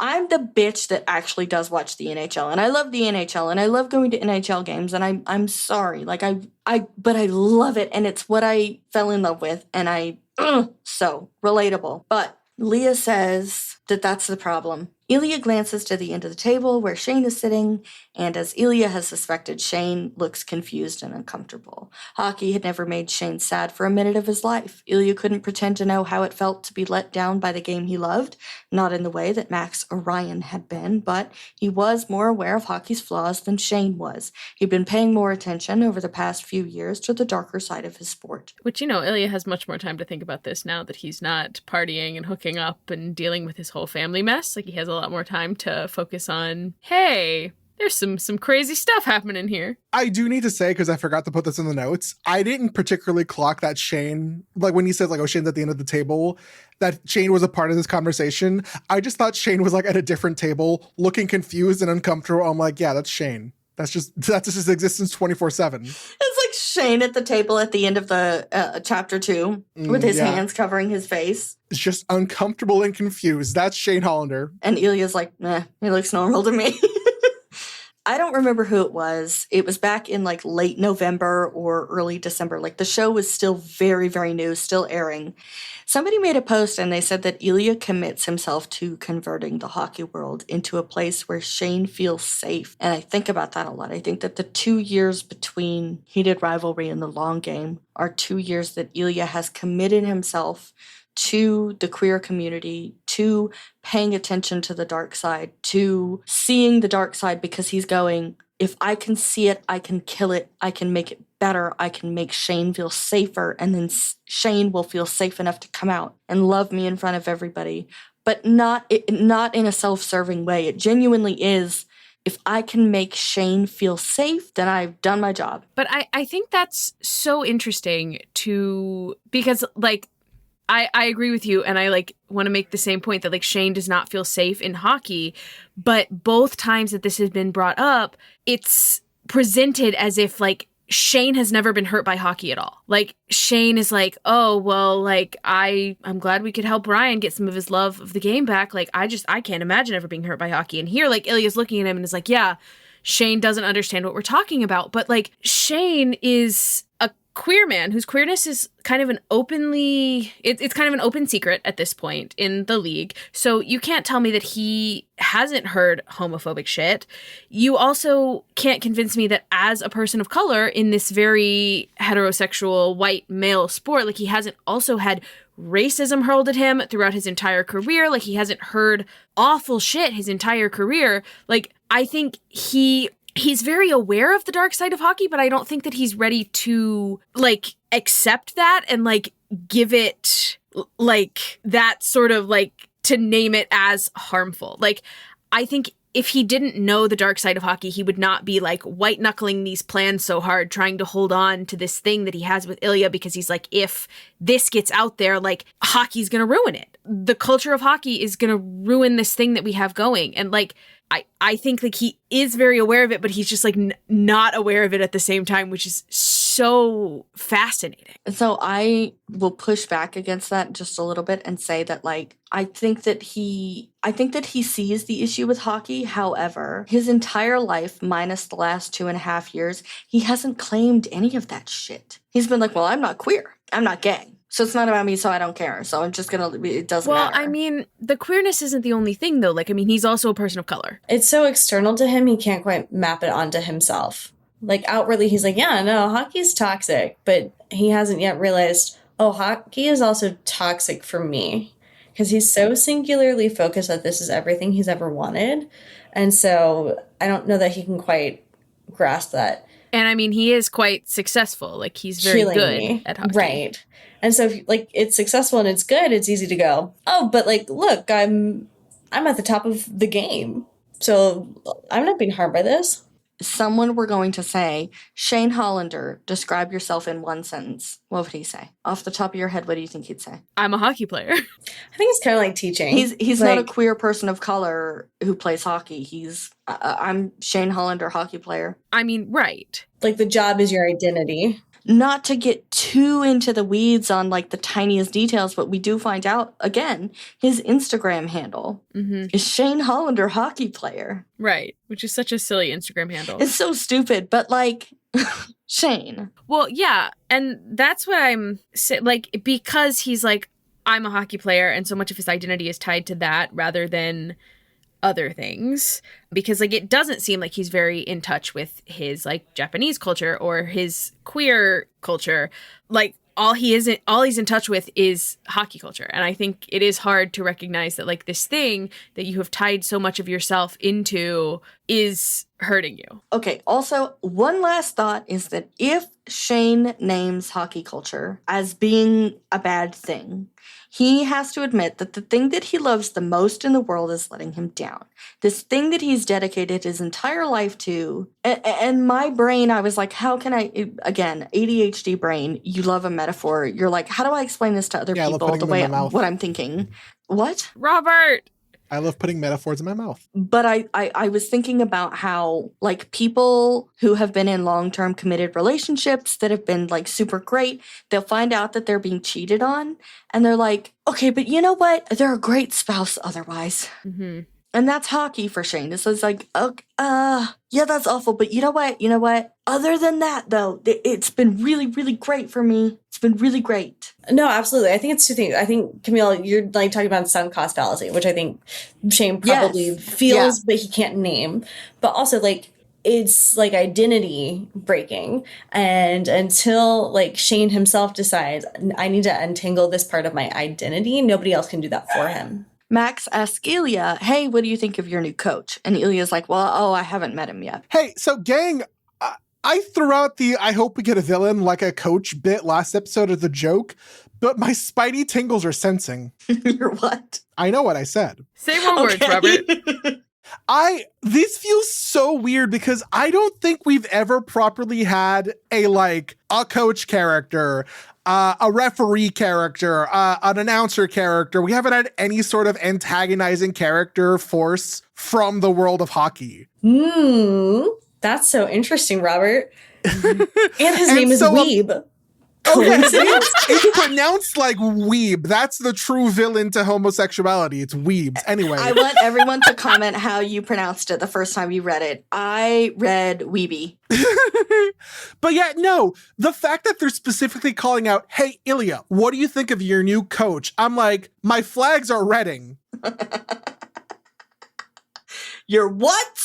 Anyway, so there's a quote about Brandon Weeb that says he'd never been a star and had earned himself a reputation as a, quote, difficult player to manage, though Ilya had never known why. Which is another line that, like, raised the alarms for me. I'm like, this is the first time we're getting, like, any sort of character that wasn't a hockey player coming in from the hockey world. Mm-hmm. And already we're getting this sense of, like, oh, he's difficult. Oh, nobody likes to be with him or work with him or whatever. And Ilya just doesn't know why because he's never interacted with the guy before. And I'm like, This feels like buildup. This feels like, oh, that's the villain.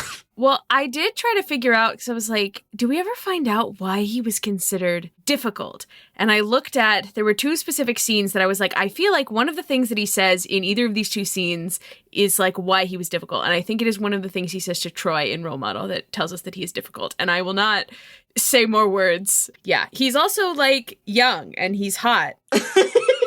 He's 41. You know who else is hot? Ryan's boyfriend. Yeah. I also love the little bits of like Shane's sort of encyclopedic knowledge of hockey, because they're like talking about how old Brandon Weeb is, and Shane's like, he's 41. Like, he just knows that. And then Shane goes, so besides being cute, what makes Weeb a good coach? And Ilya's like, well, he played in the NHL, might make him good. And JJ says, no offense, but Ottawa probably didn't have a lot of coaches to choose from, you know? And Wyatt says, hey, just because we're bad and in a city that no one wants to play in and we have no fans. And JJ starts laughing and he says, see, your goalie gets it. I want to punch him. And Ilya says, just wait. We're turning it around this year. You'll see. And JJ says, sure, I believe in you. 100%. JJ and Wyatt are buddies, and I would like more of this friendship because I like it. And we only get to see them a couple of times and have this mentioned like a couple of times, but I'm like, I need more JJ and Wyatt. Someone give me the buddy cop movie of JJ and Wyatt. No, don't make them cops. That's bad. Anyway, Hayden comes in and he says he has to deal with a family emergency. And Ilya asks if his wife had another baby. Yes, that was Sydney. The Sydney baby.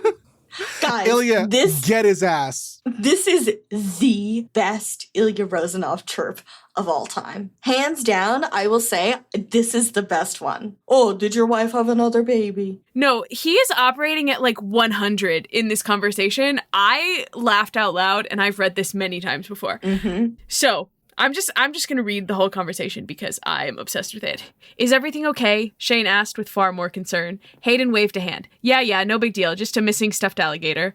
Wow, Ilya said. Did you call the police? Hayden sat across from him and glared at him. I know you don't, like, care about other people, but Arthur fucking loses his shit without Chompy. Did you find it? Leah asked. Yeah, in the backseat of my car, here at the rink. So I had to, like, do a FaceTime call so Arthur could see him and, talk to him. Ilya grinned. What does Chompy sound like?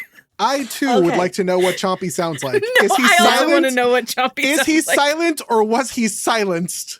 Now, we all have to do our Chompy voices. I nominate Mal goes first. Go.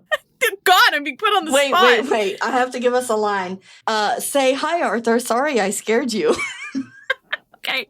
I'm picturing kind of a, hi, Arthur. Sorry I scared you.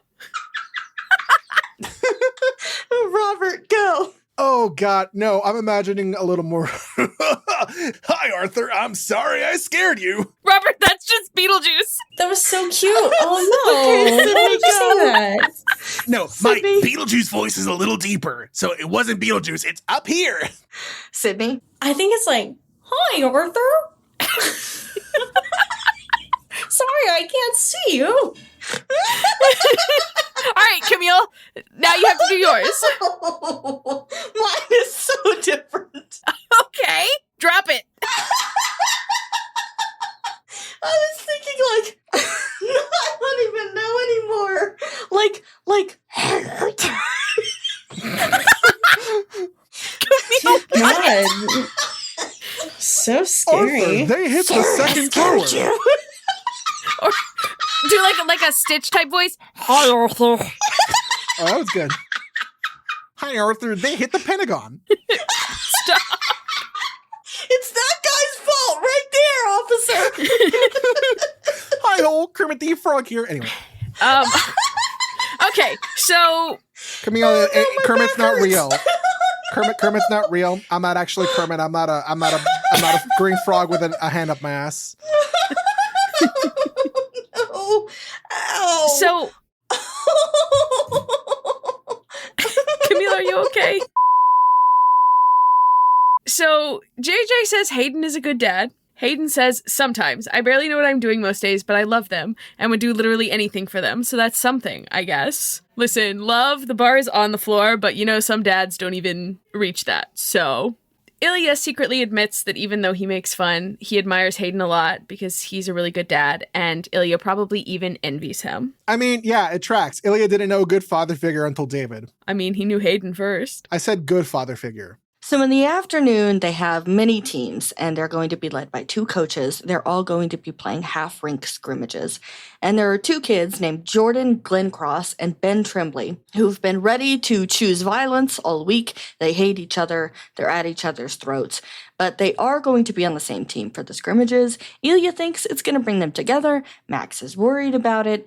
And it doesn't end up going very well because halfway through the game, Jordan is beating the shit out of Ben, who is pinned to the ice, and Jordan is beating his fist into his face mask. So I can see this in my head, okay? Max says, hey, and is hauling Jordan off of Ben, but Ilya is standing there like hip cocked to the side, like, seriously? Like, really, guys? Come on. I believed in you guys. Come on. Come on. Thought you could do this. You were about to score. Come on. So then Jordan says he started it, and Ben says, you are such a lying little bitch. And Max says, we don't use that language at all. And asks Ilya, do you want me to take them to the locker room? And this, again, is one of my top Ilya quotes of all time. He says... You don't need to say top Ilya. We already know he's a top. He says, I'll do it. Come on, ding-dongs. Oh my God. They're called ding-dongs. They're in so much trouble. Fucking love that quote. But I can literally imagine this physically. I could just, like, see it in my head. Somebody being like, hey! And, like, hockey stopping, yanking them off. And then Connor's story just like, really? Come on. Like, come on. And so I also wanted to point out that I did like the acknowledgement that bitch is a gendered insult at its core, and that Ben definitely meant it as a gendered insult. Yeah. In the locker room, Ilya is like, what the fuck is going on with you two? Jordan says that Ben is mad because he made the A team. Ben didn't make the A team. And Ben says, I'm mad because Jordan's dad rigged it. And Ilya's it turns like, out, Jordan's dad is the coach, so yeah, probably. A little bit of favoritism hurt mainly Jordan, who got punched. Ilya says there's only one way to solve this. They both have to stand on one leg, and whoever can do it longer is a better hockey player. And when he goes on for too long, Ilya's like, well, we better start hopping. Can we implement this in Shane and Ilya's relationship? Yes. Hopefully. I think that they would do very well to have this.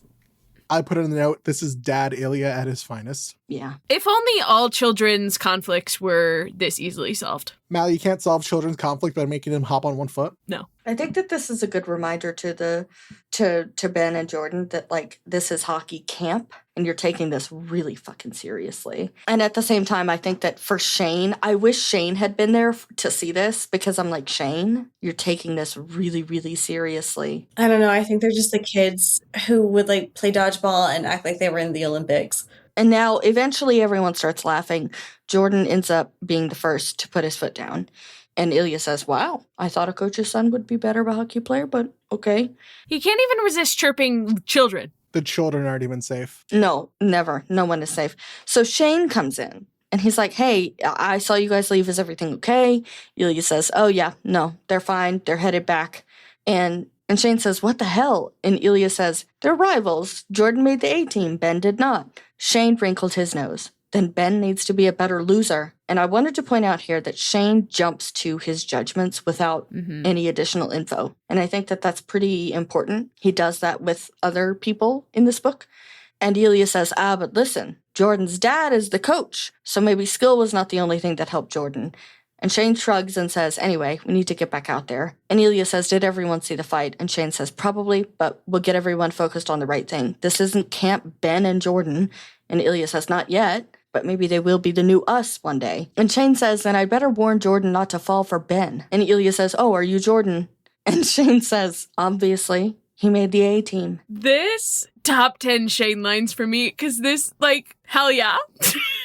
Good job. That's a good one. Yeah, that's a great one. We need a new Post-it note or a sheet or something called, like, the chirp chart, where we track the chirps. I feel like that's going to get too full. They chirp too much. Okay, what about, like, chirps that do really fucking well? They are in this locker room. They smile at each other. Ilya leans in because they haven't had sex all week because Shane doesn't want his mom to hear. And so Ilya is crawling out of his skin, and Shane, like, dodges him and is like, no way, we're not making this mistake again. Ilya says, I like making mistakes with you. And Shane says, you can make mistakes on the ice as usual. Ooh. He is in rare form today. He's in a hockey This counts as mode. a Shane win. Mal, get the Post-it. Why the fuck would you sex me before a game? Like, that's what this is giving. Why And would you so- kiss me before camp? And I'm just like, Shane, would you just kiss him? He needs it. He needs Give me a it kiss. so bad. Would you please just give him a kiss? Montreal camp is now over. There was an appearance from the Stanley Cup, courtesy of JJ using his cup day to share it with the kids. Which I is really cute. love the idea that hockey players get like a day with the cup after they win. Like, I know that's a real thing, but like, that's so cute. What would you guys drink out of the cup? Piss. It's kind of how like you and your friends would like win something at the arcade with your combined tickets, and you'd be like, okay, well, I get it Monday, Tuesdays, and Wednesdays. You get it Thursday, Friday, and Saturday, and we get alternating Sundays. It is like shared custody. Spoken like someone who had friends. So JJ has also invited the other coaches to come to a party with the cup. And someone says, how often do you get invited to a Haitian street party with the Stanley Cup? Every time JJ wins one. The flex you think it is. Which is, it has happened 3 times. So 3 times. Yep. Shane says that they have other plans, but we'll try to do both, and then asks Ilya if he wants to go. And Ilya is like, and celebrate Montreal's cup win? Yuck, yuck, yuck, ew, yuck. yeah, absolutely. And then Max is like, you guys are kind of adorable. And Shane's like, fuck! And he punches Ilya in He the brings face. back out the No. gun. No. Shane Hollanov with the He steel almost had chair. a gun. He brings the gun back out. No, he tries to take a step away from Ilya and is like, ah, shit, we've been too adorable. And it's like, okay, yeah, adorable is a word you use for your friends that you have clocked that they are in a relationship, which, I mean, of course, you know, it's... I want to say that Leah probably is the one who clocked it and told her husband, because I just want to give this credit to a woman. I think about how scared Shane must be when people say things like this. Because, like, for Ilya, there's no fear. He's like, because we know at this point, I read you guys the part from the epilogue of Tough Guy when they get caught.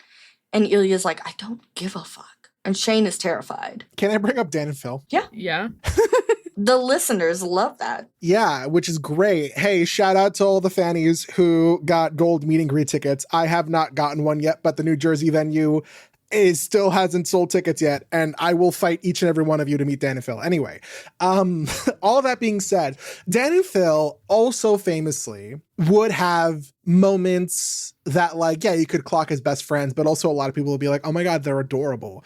And knowing now the context of how much they kind of lived in fear of their fans and how much they just wanted to keep the relationship secret and private and for themselves until they were like, yeah, actually it's getting too much to hide it anymore. Fuck it, we're coming out and we're going to live authentically as us. Like, those moments where you get clocked and you're not ready are so terrifying. I also need to say, this is something I found out about recently. There was apparently one time where one of the Dan and Phil meet and greets, a fan went up to Dan, who was the one who had the most trouble with coming to terms with his sexuality and coming out, went up to Dan and was like very politely and like lovingly, you know, we'll be here when you're ready to come out. And it's like, Oh, Oh. yeah. yikes. The Dan and Phil fandom, Dan and Phil forgave their fandom for so much bullshit. Whoa. Yeah, that's kind of crazy. And when Ilya and Shane inevitably get outed, I mean, I don't know what's going to happen.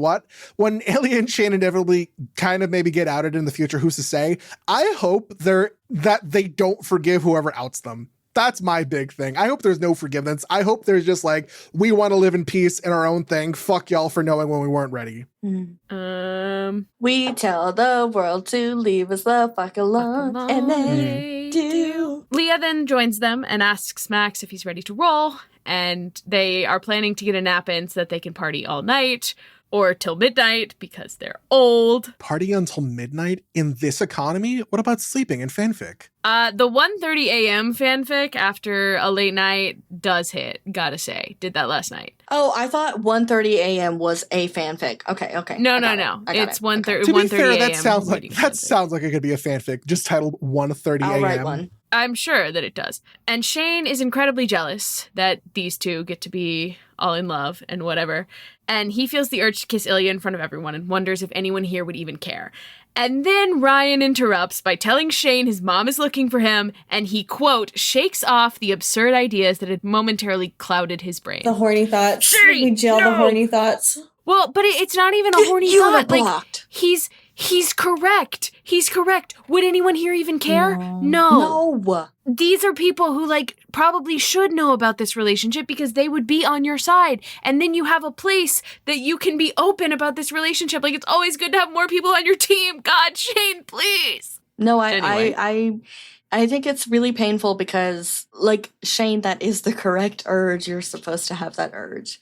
It's the same as when we talked about, like, when you have that urge to tell someone that you love them, you should do that. You should do that. When you think about your friend and go, God, I love him, you should text them that. It's the same thing. You should claim him. That, I can't imagine anything that would make Ilya happier in that moment. Just plant one on him. Shane goes to find Yuna. Ilya catches up to him, and he pulls him into a locker room, which is, quote, dingy. I could not pronounce that word for a second. Dingy and kind of gross, and a whole lot like the one they'd first made eyes at each other in over a decade ago when they'd filmed a commercial together. And I was thinking about how much I liked that they look back on those days fondly, because it would be so easy to look back as, like, a resentful, like, ugh, gross, negative, closeted, internalized homophobia, turmoil, but instead they look back at it and they're like, do you remember when we fell in love? Do you remember when I first saw you? Do you remember when we first had that moment and we realized? And I love that for them. I love that they've claimed that in that way. With all the shit they have,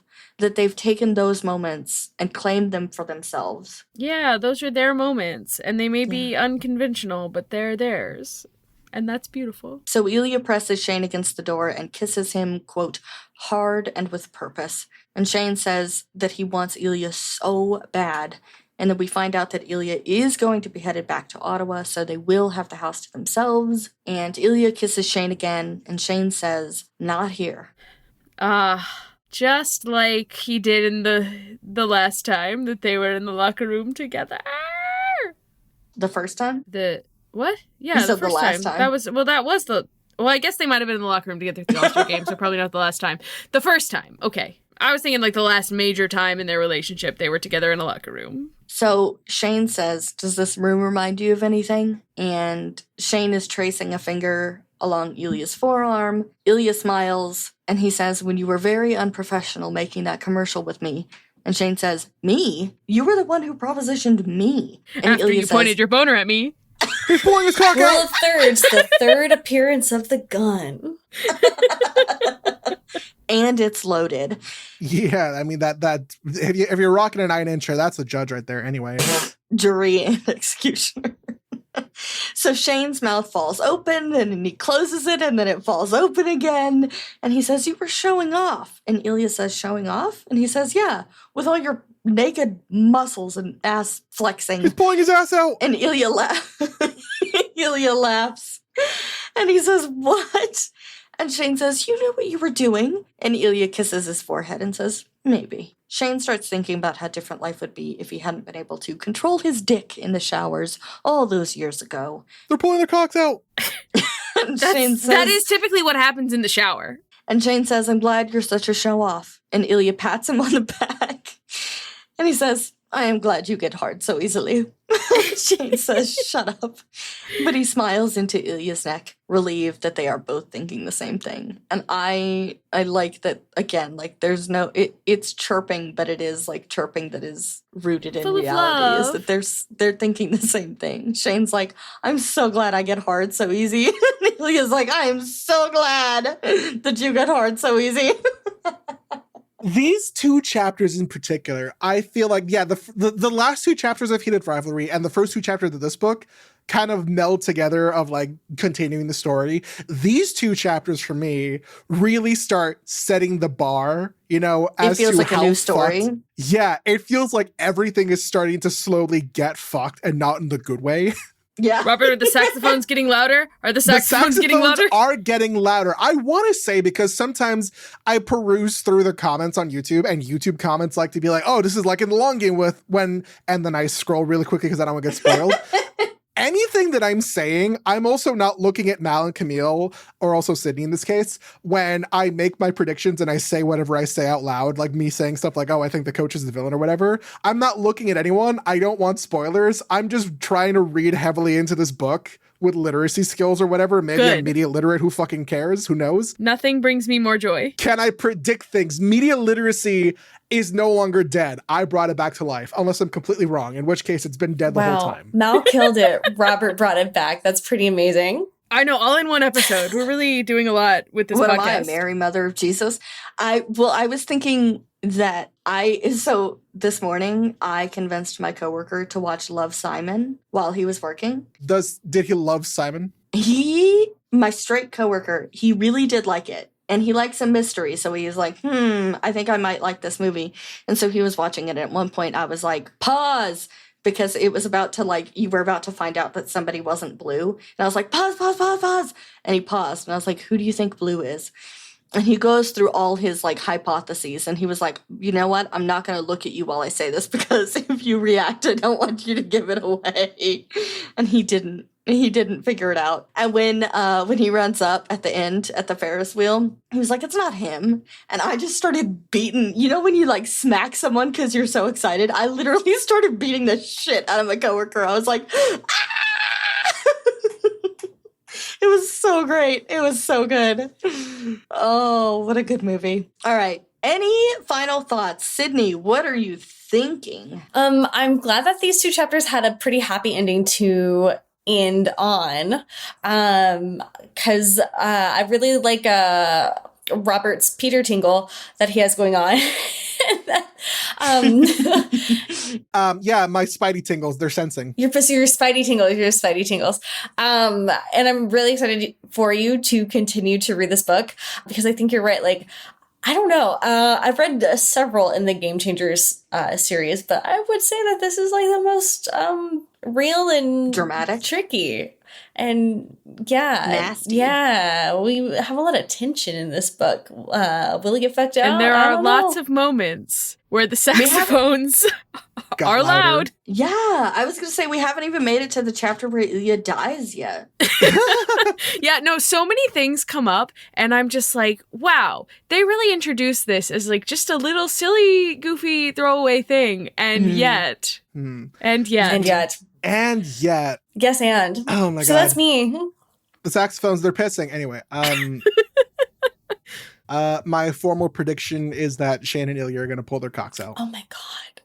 Okay. Hopefully someday. Yeah, at some point. I can't believe hopefully. we're still at 0 sex scenes 4 chapters in, with these two. Far less horny than heated nudity, rivalry. 0 sex scenes. We have some flirting. We have some implications. We have if I had you alone right now, we have that going on. We don't have any next chapter. I will say, I think people are going to be very unhappy with season 2, because I don't think it's nearly as horny as season 1. And speaking as someone who is currently, I don't think it's as physical. Save for the one part. I don't know. No. Did you reread the whole book, or did you just reread these chapters? The snippets. But okay, it's just not. It's not done in the same ways, and so I think that people are going to be like, they're going to have something to say about it. And as someone who is, they always have something to say. Someone who is currently watching season 3 of Interview with the Vampire Lestat. People are very unhappy about the tonal shift, and they're like, this show is the worst. I'm the biggest fan of this show. Kind of like how the PITT fans hate the PITT, or Star Wars fans hate Star Wars. So I think we're going to have a heated rivalry arc as season 2 comes out. Quite possibly. Well, words. I hope we see some dick next chapter. You know what? I'm a lesbian, and I hope we see some dick next chapter, because I need these two to communicate in whatever way they can, and if that's just sex, we gotta make it happen. All right. Well, If that's all, so long, fellow losers. The Pit Crew podcast is created and produced by us, Robert, Mal, and Camille. It's edited by me. You can find us on Threads, Instagram, and YouTube at Pit Crew Podcast. If you feel so inclined, please consider supporting us by subscribing to our Patreon at patreon.com/Pit Crew Podcast. You can also find our merch at Pit Crew Shop on Etsy. Our art is by Rampacoca. He can be found on Instagram at Rampacoca. All patient questions and concerns can be emailed to pitcrewpodcast@gmail.com. This isn't a Taco Bell, but we do appreciate a 5-star rating and review wherever you get your podcasts. Be sure to schedule a follow-up appointment with a nurse before you go. See you next time.